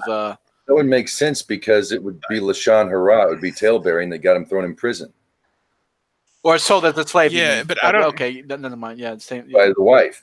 I don't think it's the same one. Because one, it doesn't appear in the narrative. It appears as a law, but not to be a talebearer amongst your people. I don't think being a tattletale is the same thing as spreading gossip, right? Being a tattletale means you're saying something typically important, right? But you're just snitching people out, right? But that's not the command. The command is don't gossip, right? I don't see, I don't see that what Joseph did was wrong. It was like annoying to the brothers, but it's different than, the whole fake news that we have in America nowadays, let's say, which is really what I think the Torah is speaking about, right? Yes. Like actual lying, right? That's what lashon hara means. It means evil speech. I don't know if it's evil to just snitch, but to lie and just spread really false rumors. It's not even the law that regarding what lashon hara says that if more than 3 people know it, it's not considered lashon hara because that you're really not spreading anything. So that is also a bit vague, but that's the closest thing that the Talmud brings that the Rambam reiterates of it shows that just speaking it is not lashon hara. And also with the way it's explained is that lashon hara are for things that are true, and what's called motzei shemra is for things that are false. So if you say something about someone else that's true, but of course in a malicious manner, that's considered lashon hara. But if you say something that's false, so someone's lying about you, right? If they're saying that, you know, James is 7 feet tall, whatever, that is motzeh shem ra, which means like I mean, it's like belittling like your name, or like spreading a like a false name. I mean, it's like you're belittling the person. That's hardly ever taught, but that I'm pretty sure it's brought down by the Hafetz. You know, so people say lashon hara nowadays, you know, for everything, you know, whether good or bad, but there's really a distinction. Yeah. So it's motzeh shem ra if it's false, and lashon hara if it's true. But it's stupid. I mean, I think that people should use common sense always, right, and not expect everything to be legislated, and you know, all the meat they eat to be pre-chewed for them, because like what separates us from Christianity and Islam? See, Christianity and Islam are two religions where basically every theological idea is already pre-chewed for them. You know, I mean, it's already pre-packaged. It was arranged by like the Hadith or by Paul, right? While Judaism doesn't expect you to check your brains at the door, right? I mean, it gives you a command and it wants to see what you think about it. I mean, how it could be understood, right? It even gives you. It's a growing thing, because you're in constant growing pains. Really, you're in total self-development all the time. Right. So one tactic I've been using now with my debates, and I think it's very successful against Christians, is that I ask them, is there anything in your religion that's optional to believe? And I mean, they'll stop and they'll think for a second, and the question is no, right? I mean, any idea that's ancient, in their opinion, is like uttered by the mouth of God, whether it came from the Catholic Church, right? You know, like the rapture, Trinity, all these notions don't appear in the Gospels or in the New Testament, right? But suddenly, you know, like with denominations condemn each other to hell for disagreeing with minute issues with these doctrines, right? They're all doctrines. While in Judaism, it's a lot more, we take a more educated approach, because we have a better timeline when these ideas actually arose, because we have the rabbis, the prophets, the court. You know, we have beliefs that are optional, right? If for some reason, if you're a more rational Jew, you'll daven in a modern Orthodox synagogue. If you're a more Kabbalistically inclined Jew, like you'll pray in a Hasidic synagogue. If you're European, you'll play, like if you're European, you'll be Ashkenazi. If you're Sephardi, you know, like if you're more like Middle Eastern or from Spain originally, like you'll be Sephardi. There's many optional beliefs, because every one of these groups have their own, not just beliefs, but practices and customs that, you know what, like, if you're not happy with a custom that they do in one synagogue, you just go to another synagogue, right? You know, but if you go up to your pastor and you say, well, I'm not happy with the way that you guys practice this, they'll call you a heretic and condemn you to hell, right? So it's a more primitive approach to religion. I think it's a lot more intellectual and academic to say, like, this here is optional, this here is obligatory, right? But when everything's obligatory, well, then, like, you know, you're dealing with a bunch of numbskulls, right? Because not everything could be obligatory, because, I mean, who's someone to like force you to do a practice that doesn't appear like in your source material, right? Like whether it's, you know, I don't know, like the Eucharist every month instead of every week, instead of every day, right? You know what I mean? Mm-hmm. So it's. I always came to it believing that there was nothing you needed to actually believe in. You know, if you just start going through the motions, keeping mitzvot, being aware of what the Torah says happens, if you just go through the motions, it becomes apparent. Excuse me. It wasn't because no one ever really said, well, this is what to believe. I mean, the first couple of rabbis, they would always tell me 2-3 different opinions, and it was like, so I'm like, oh wow, you know, wow, he's leaving it up to me. Whoa. Go ahead. So this is why the Rambam's work was so controversial, like of his 13 principles of faith. But why? Because before that, no one ever created principles of faith in Judaism.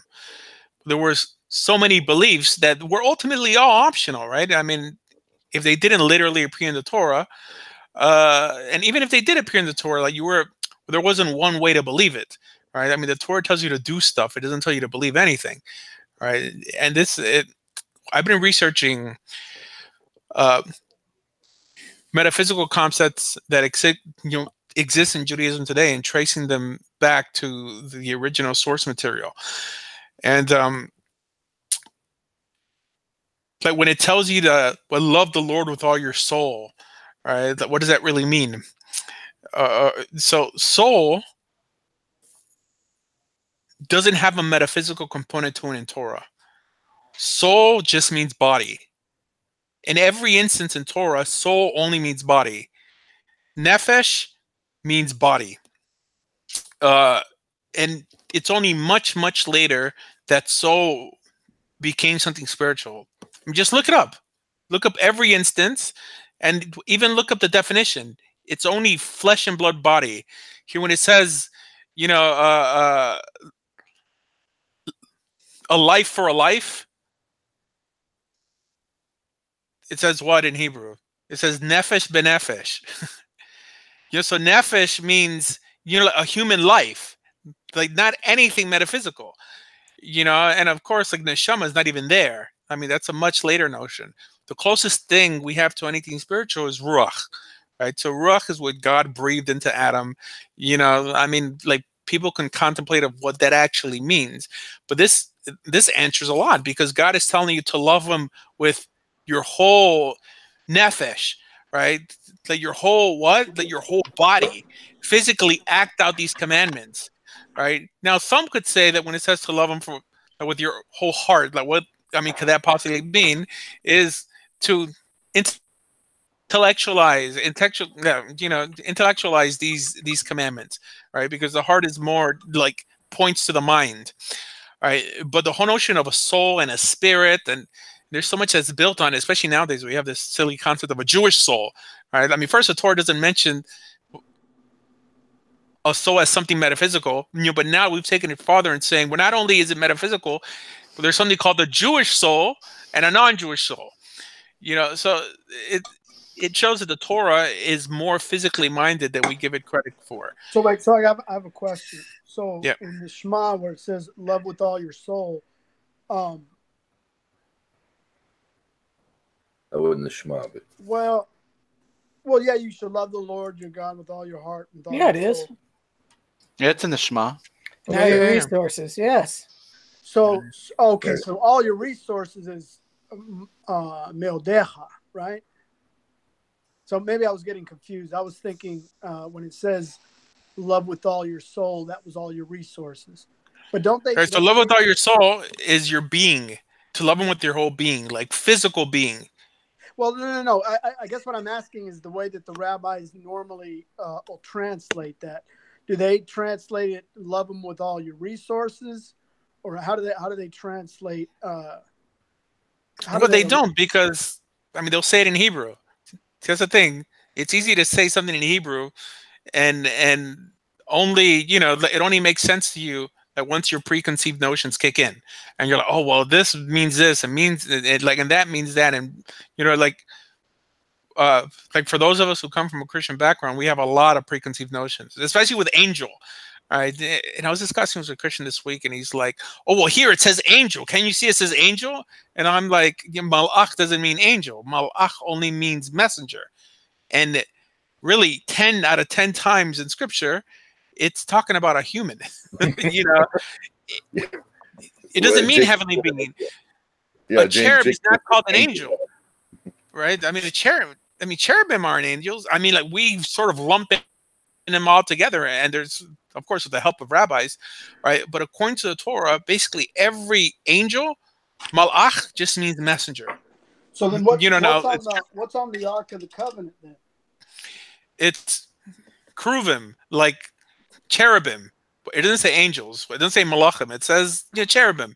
So the understanding is that cherubim have the face of children, or something like that. But with this whole classifying of like seraphim and cherubim, I remember there was a Christian song. You praise him, all ye seraphims and cherubims. That's later mythology that crept in there. Yeah. A cherub.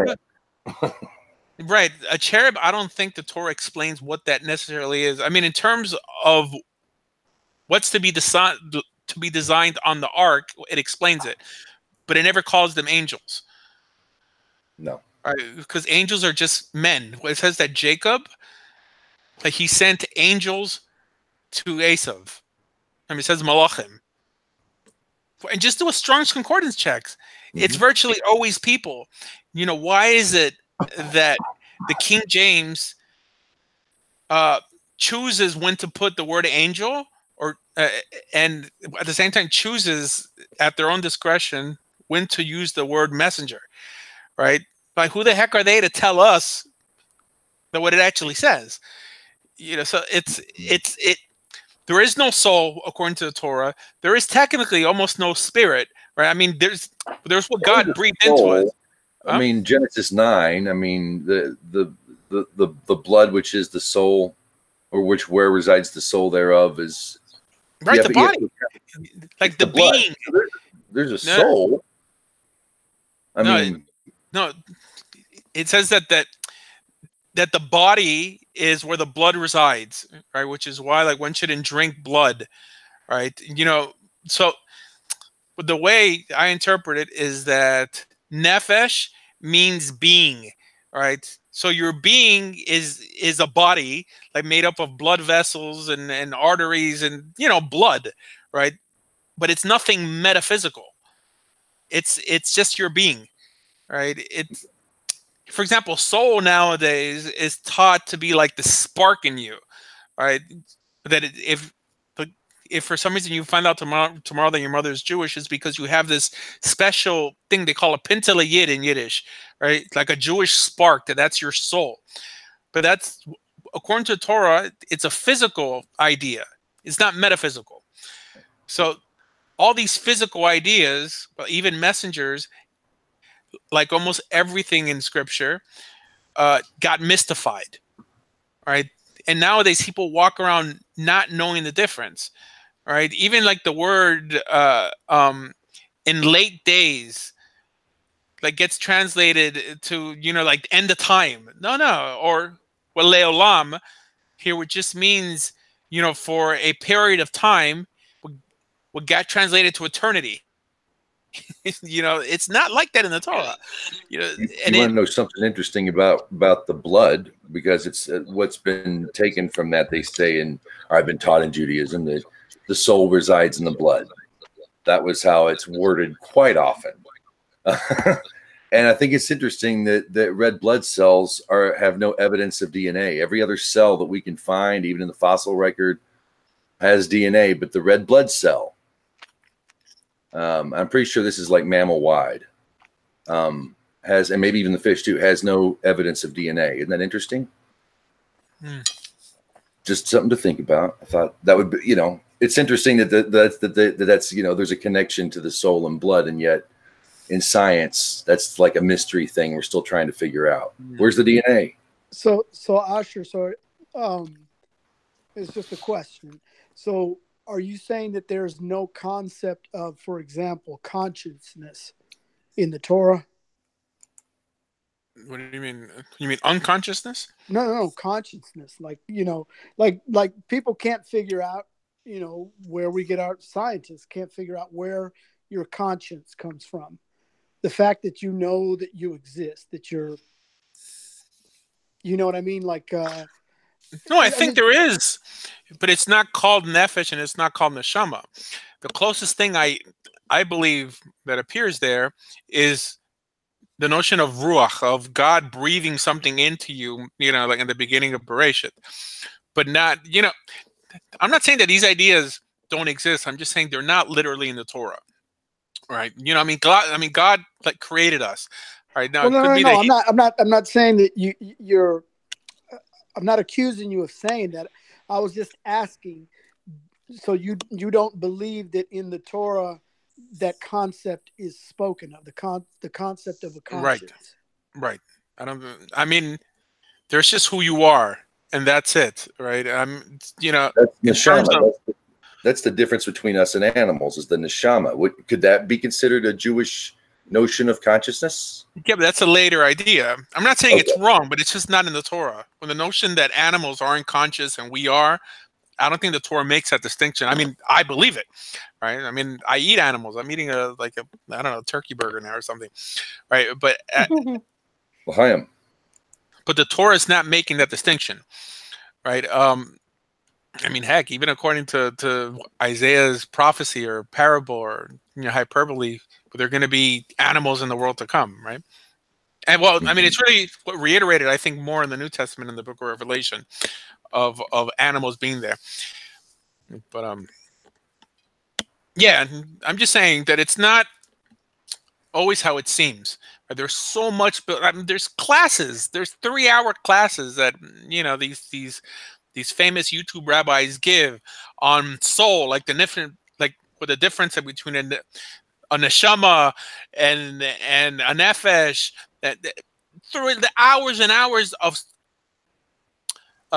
things being taught in an authoritative manner, and it doesn't really have its source in Torah, right? Someone on Facebook that responded to some like Hebrew roots person on my wall who said something about angels, and then we said, "Oh, well, angels don't eat," right? And I'm like, "Well, the Torah doesn't say angels don't eat." Well, first of all, angels are ultimately people, but even if you want to understand angels as didn't they have the dairy, or didn't they either consume the dairy or the meat with Avraham? That's what it says, and one of those angels happened to be God. Yeah. No, but it's because they're just kind of just repeating what rabbis have been saying, right? And it's fine, you can repeat what rabbis are saying, but it's a problem when people say it like it's undeniable truth. It's an opinion. Angels don't eat. Angels have one leg, right? I don't know if you heard this, but that angels only have one leg, and it's tied to the in the Amida to the Kedusha, when they say Kadosh, Kadosh, Kadosh, where they were supposed to like rise on our tippy toes and together, because that's how angels walk, something like that. But there's a hoof. There's so much that's taught that's ultimately opinion, and there's people like calling you a heretic just because you're disagreeing with the metaphysical idea that doesn't appear in the Bible, right? Now, law, I mean, the rabbis have the authority to establish law, but to argue about like fluff, and they're like, oh, you have to listen to this rabbi. He knows so much, and he's talking about like a 3-hour lecture about hell and how to escape from hell or get out of purgatory and all these nonsense. I'm like, we're no longer teaching Judaism. Like, now this is Jewish mythology, right? And it's fine, with mythology back then, it's like watching a Marvel movie nowadays. Okay, I mean, it was interesting. It gives you something to contemplate outside of the dry laws that appear in the Torah, right?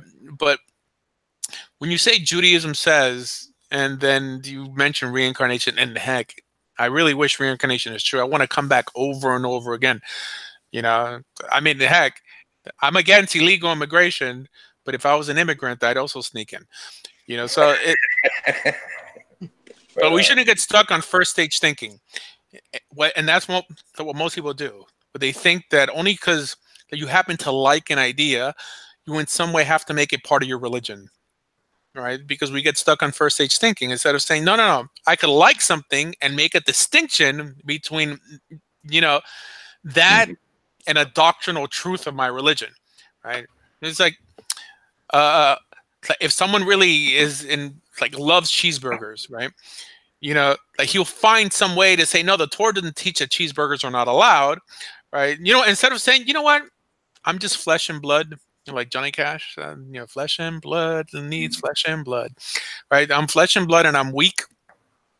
And I know the Torah says it's not allowed, but I'm weak. There, I mean, I'll deal with that when I die with my maker. No. Yeah, but they have to change with the interpretation of scripture just to justify their weakness. That's a problem I had with people. Instead of there's a lot. I'm not perfect, right? Why does everyone have to walk around like they keep Torah perfect? Nobody keeps Torah perfect, right? And trust me. And those with the black hats and the long beards, you should see how they really live.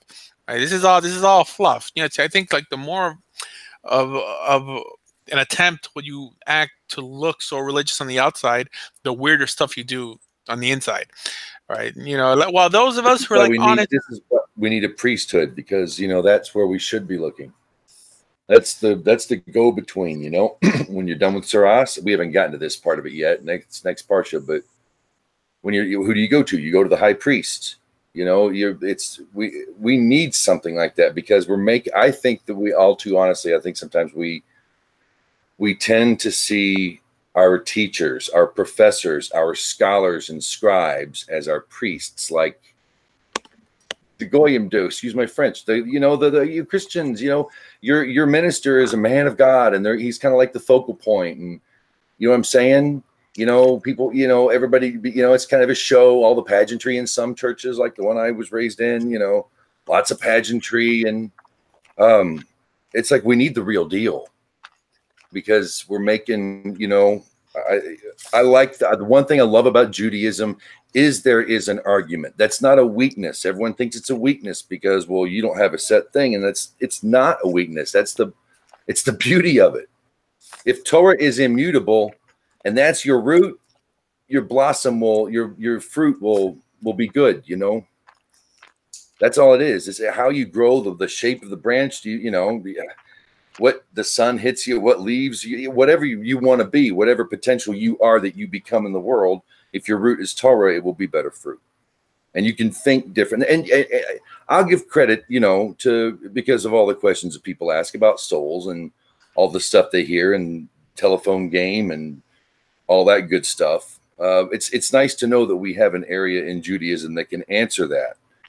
But I can guarantee you, you can get into a deep quagmire, I think, and it's not relatable to people in general. And the more I think you can be relatable to people, the better off. Maybe you can pull one in, and get some numbers up, whatever. I don't know what I'm saying.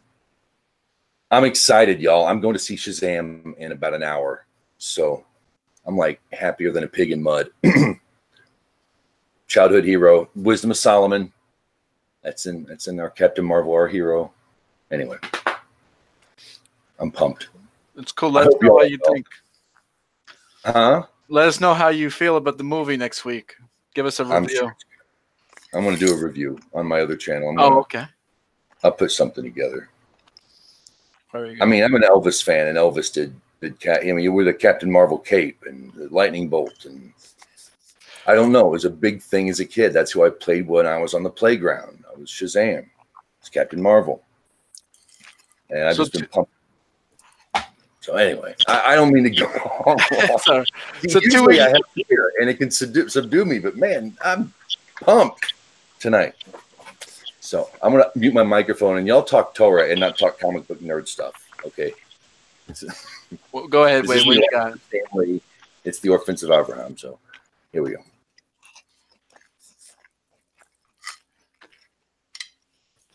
I was just saying Captain Marvel is a chick now, so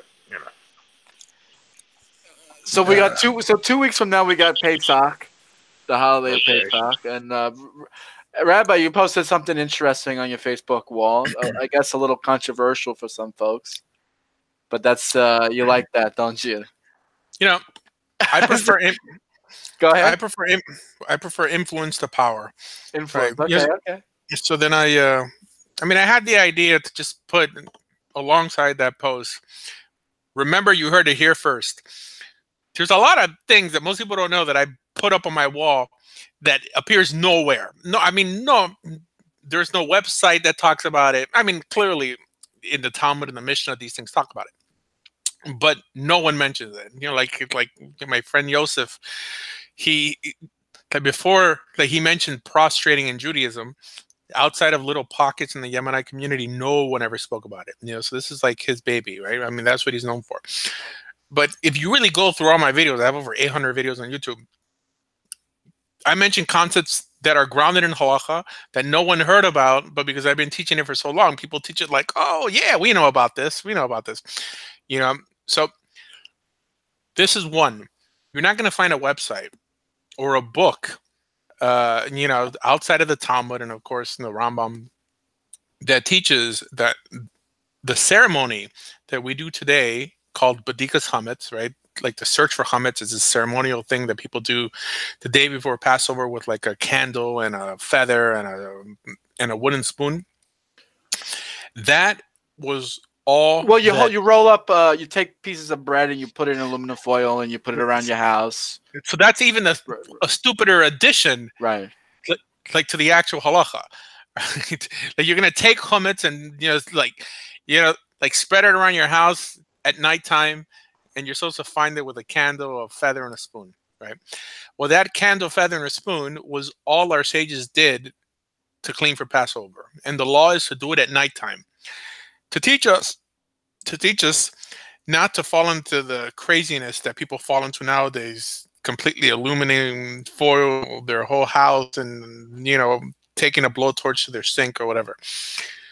And people just do this ceremony every year, and they don't know that the Talmud doesn't endorse the ceremony. This is the law. This is how you clean for Passover, right? But everyone ignores it for some reason. So you're saying I don't need a second oven in my garage just for Passover every year? Come on, man. Of course not. It's funny. I was once in a TBN recording, right? I mean, there was a TBN studio. I don't know who was on. It was Jan Crouch and what's the guy's like the Italian guy. I don't remember what his name was. This is back in the early '90s, and this Christian prophetess, turns around in the middle of the recording, and she starts prophesying over me. And she says, "I don't know who you are, but God's telling me that you have the spirit of discernment." And I'll tell you, I got the spirit of discernment, man. I mean, I could, for some reason, these things just hit me, and like just by studying it, it just pops out at me. And there's Jews who study this day and night, right? And it just goes right by them. But whatever. And I put it out there for scrutiny. I mean, everything I put out is like scrutinized by people, and I want them to double check and to show that everything I teach is accurate. So give us like a practical application to keeping Passover for everyone. Just like a brief. What would be like a simple way for everyone to sort of understand Passover for the next? If we have it in 2 weeks, you got to. You mean the cleaning part? The cleaning part, just a general halakha in general. Oh, I don't know. I mean, I don't remember a lot of the stuff I said in the video, but I have a video on it called. Just type in my last name Meza and Pesach, and you'll get it. But the law is that the night before Passover, you don't need a candle. It's just it could be a torch, Could it be a flashlight? Okay. Yes, a flashlight. And then you're basically supposed to look on places where people usually traverse through. And for pieces of chametz that are bigger than an olive. See, the thing that people don't even think of, bigger than an olive.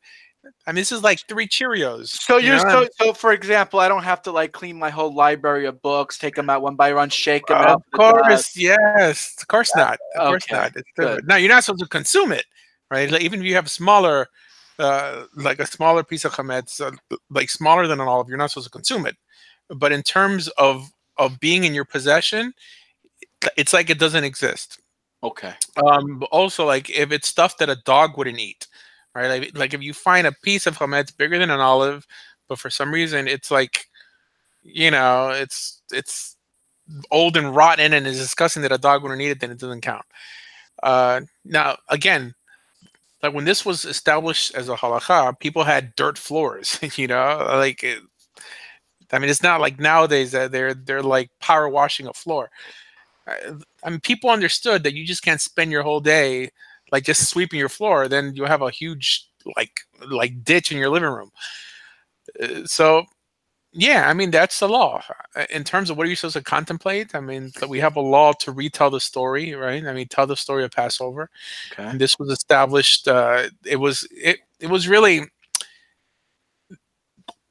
The oldest Haggadah we have is from the time of the Geonim.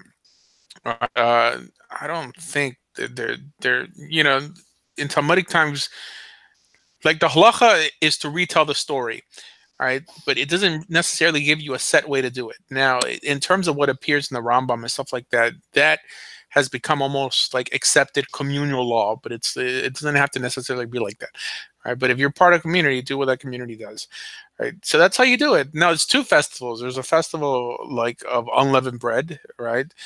Like Chag Matzah, and then there's Pesach in terms of like the Paschal like Passover offering, lamb, sacrifice.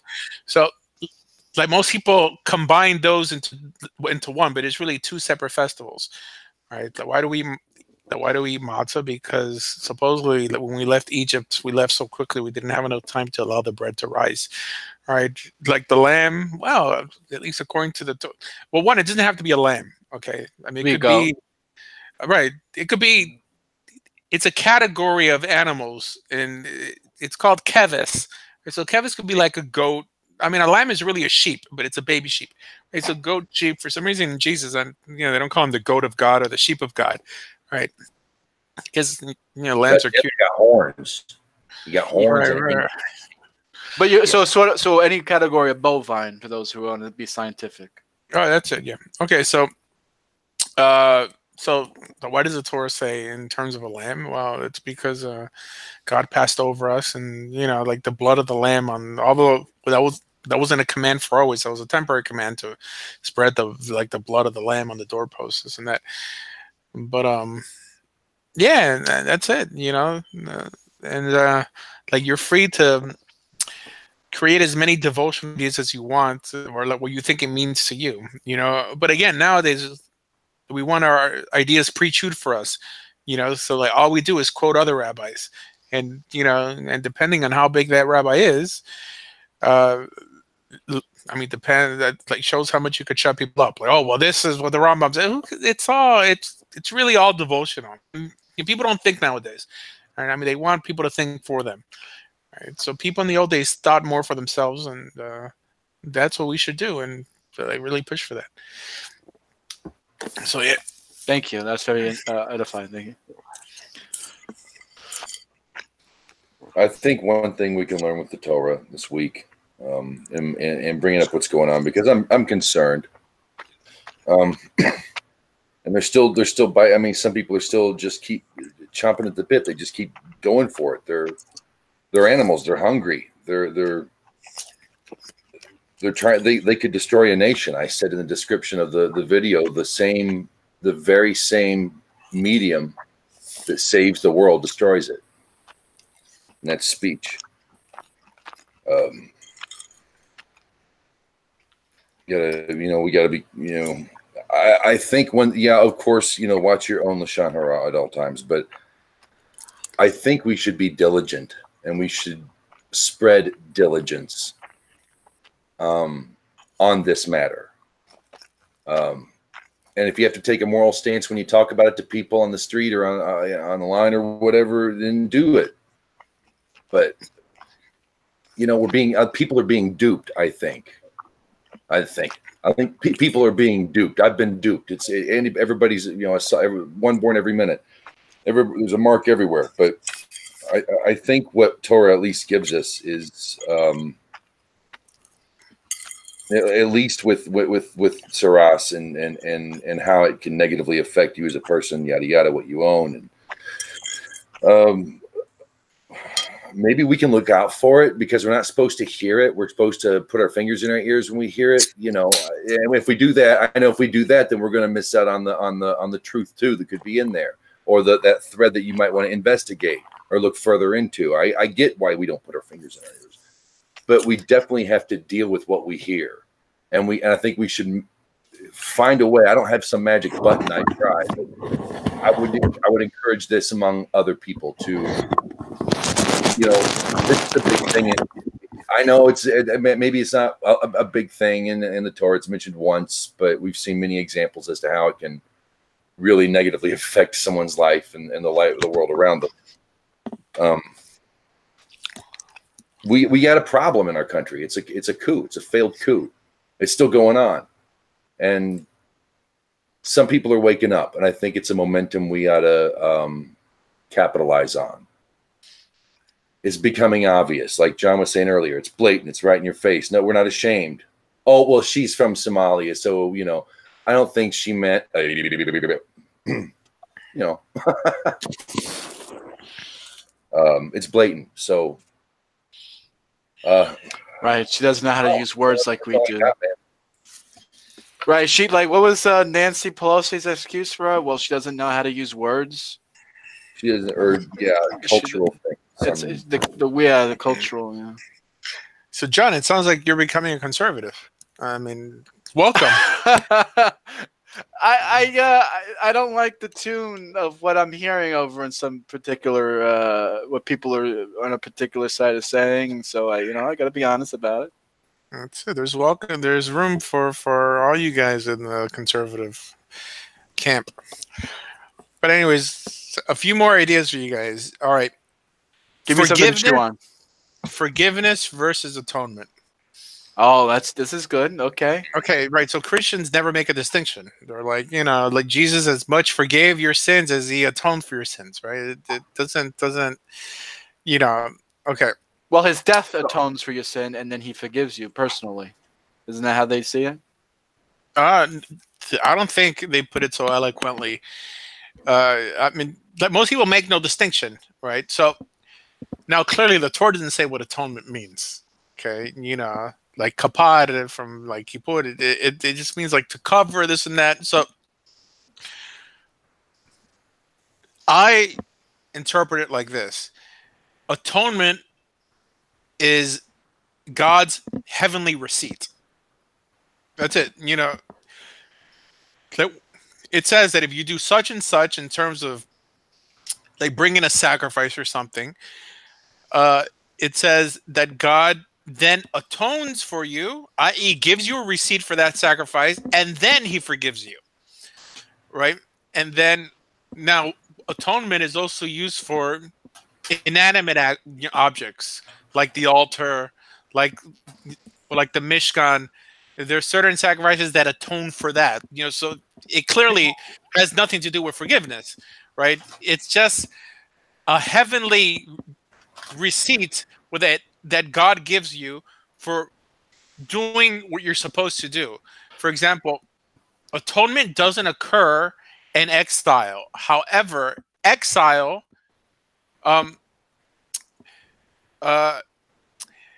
redemption is atonement. But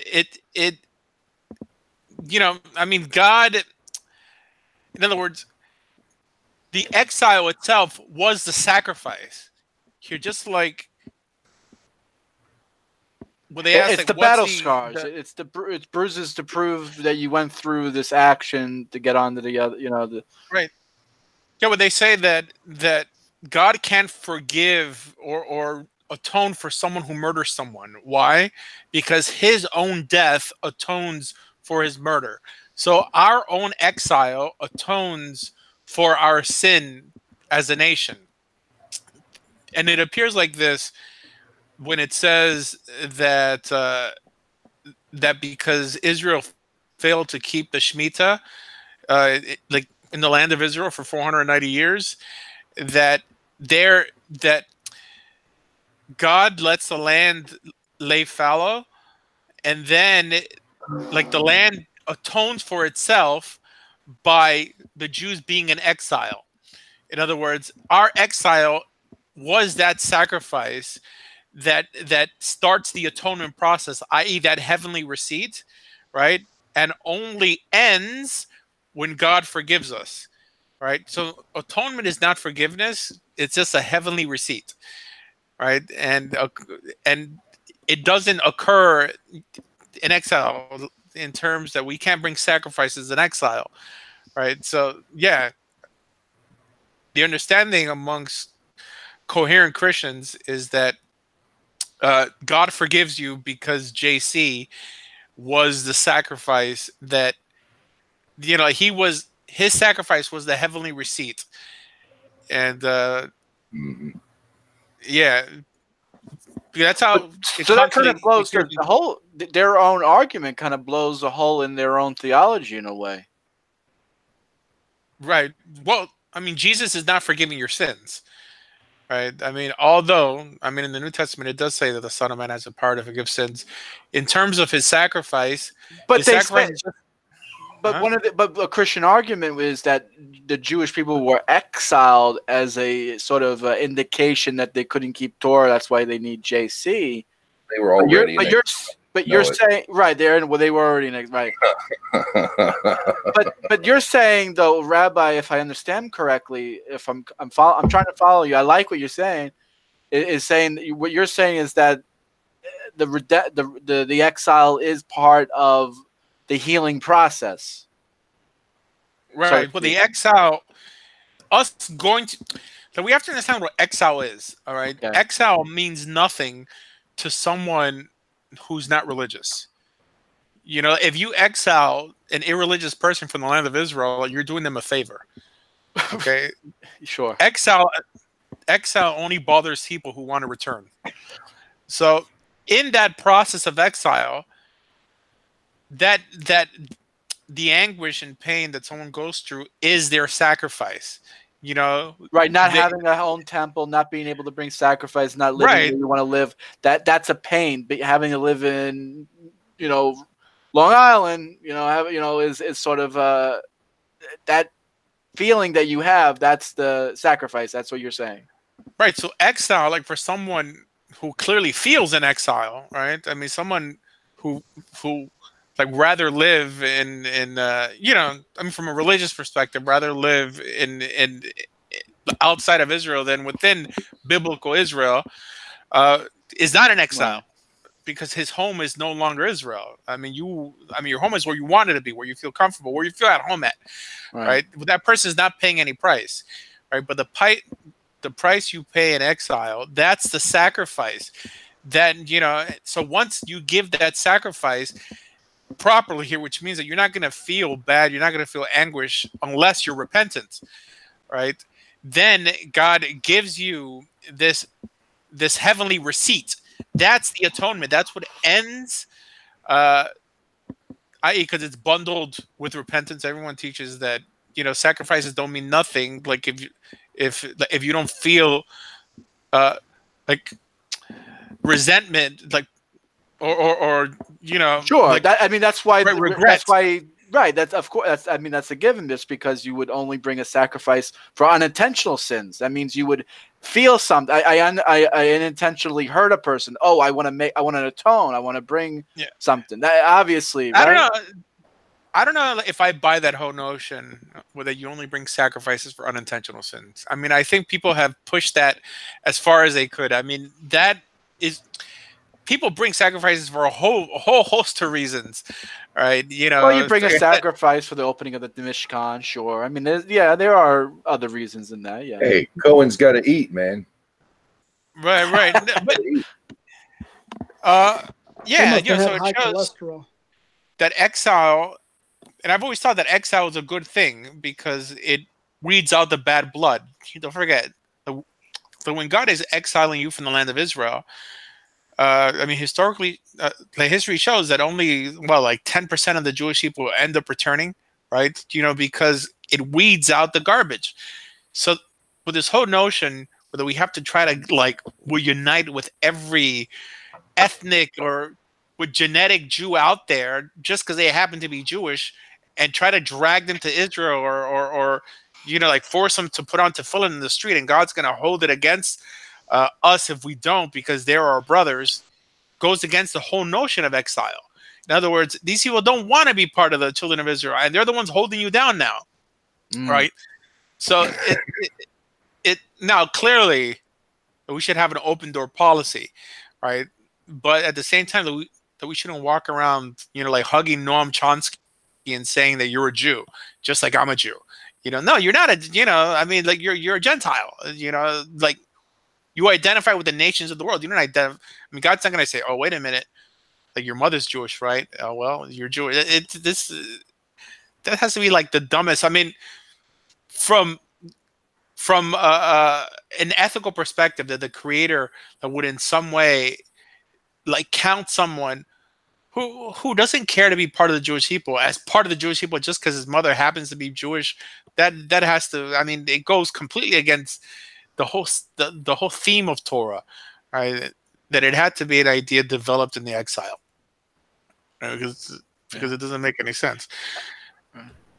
As the Talmud states, the exile was actually for the net positive for the Jewish people.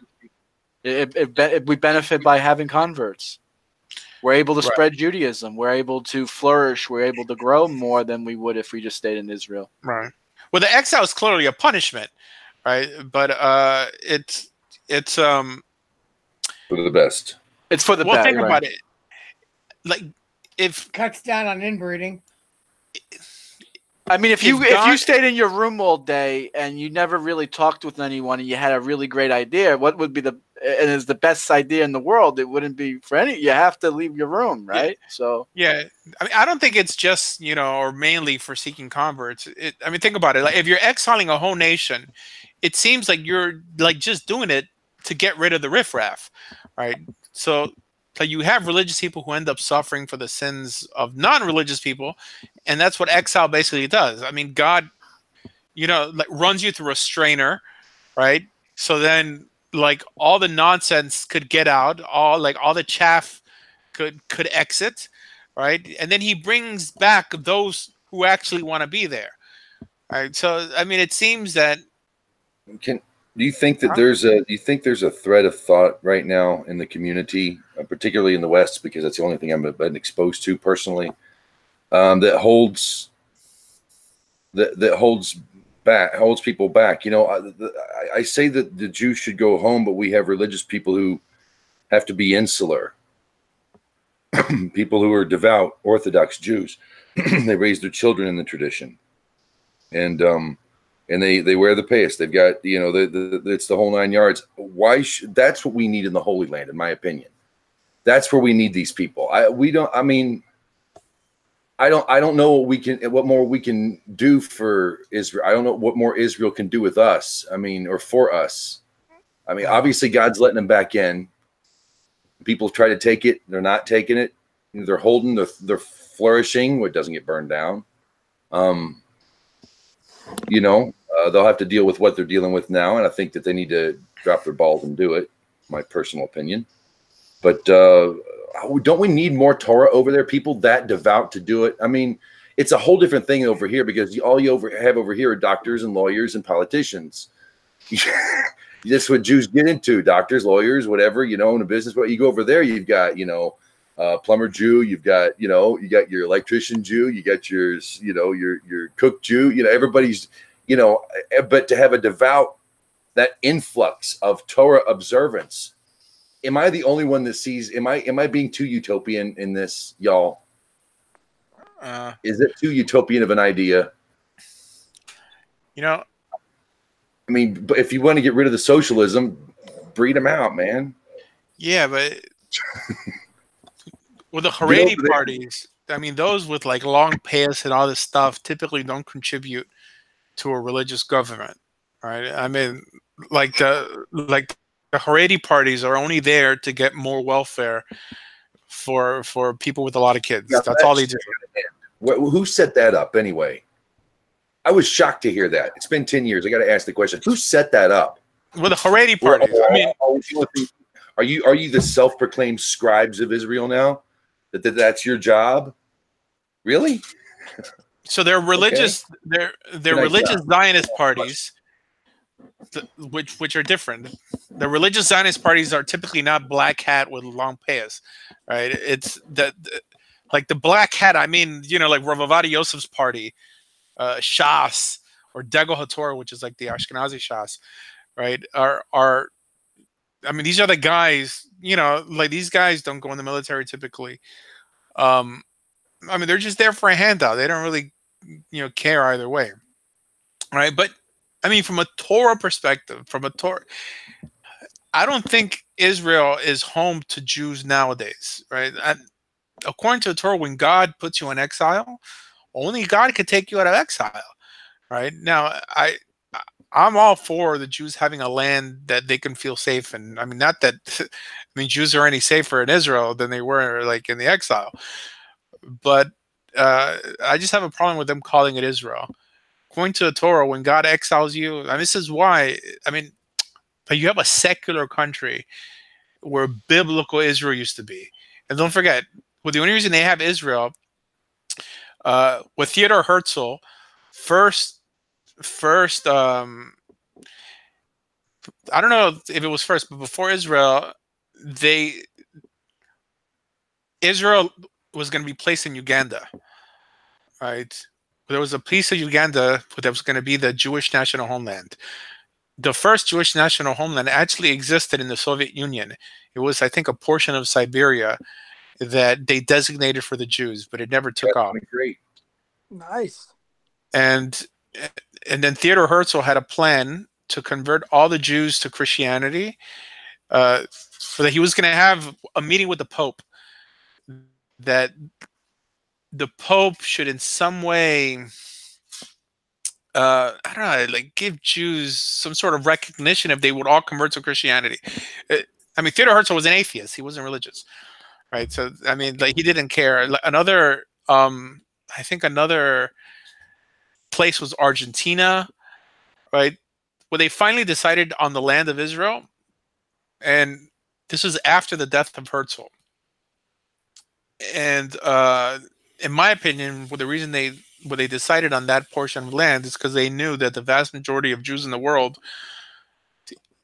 wouldn't move anywhere else, right? I mean, because, and you know, for hundreds of years they could, or for like many decades, they could put Jews through a guilt trip to come and support biblical Israel when the founders of the country were atheists. I mean, they didn't care, but they did want it to be safe for Jews, like no matter where they stayed, you know. So I think that from a biblical perspective, like not a halakhic one, I mean, from a halakhic perspective, that you can justify building a government in Israel, right?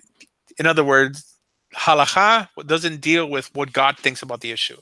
It's just like the ins and outs on how it's done, and if you actually need a king or whatever. Okay, according to Jewish law, it could be done, right? According to the Torah, it can't be done, right? And that when God exiles you, it says that He will only bring you back when you repent. There's no ifs and buts about it. That's when He will bring you back, right? And this is why most Haredim, most ultra-Orthodox Jews, are not considered Zionists, because of that idea. Now, well, they don't tie it to the Torah for some reason. I don't know why. Like they're so adamant that it has to come from the rabbinic literature, so they tie it into this idea called the three oaths. So the three oaths, I think is in Masechet Ketubot. It says that the Jewish people took three oaths before they went into exile, and one of those oaths is that they wouldn't war against the nations of the world, you know, to try to. Well, one, they wouldn't war with the nations of the world, and two, I think, as Rashi explains it, that they wouldn't beseech the walls of Jerusalem. You know, like, in other words, they shouldn't force their way back, right? And now, heck, like, you don't need a medrash to tell you this story. I mean, this is what the Torah says. The Torah says that God will bring you back when you repent. It's the opposite. I mean, these people went back at their worst, right? I mean, these were atheists, like, who founded the country. Right, so it's hard, you know. It's funny, like most Jews, especially for sure, most Orthodox Jews before the Holocaust were against the establishing of a state of Israel, and even the Chavetz Chaim. We got to run in like 60 seconds, man. I got to run. All right. I bought these tickets a long time ago. I know it's Thursday night, but I'm going to see a film, so I have to shut down now because I got to get in my car and go. Orphans of Avraham at Facebook. Of course, you can catch Asher, Faith on the Line, Monday nights. Of course, his channel here on YouTube as well. Any final words, Asher or Rosalie, Wade, Aaron, Walt? Have fun watching your movie. I'm stoked. You know what? Shazam, dude. Yeah, have a good time, man. My daughter just saw it. She said she really liked it. What are you watching? Captain Marvel. Yeah, the original OG Captain Marvel. Oh yeah, I'm going to watch that Sunday. Shazam. Awesome. Shazam, baby. Shalom, Shabbat Shalom. Be well, you guys. Shabbat Shalom. All right, guys. Shalom.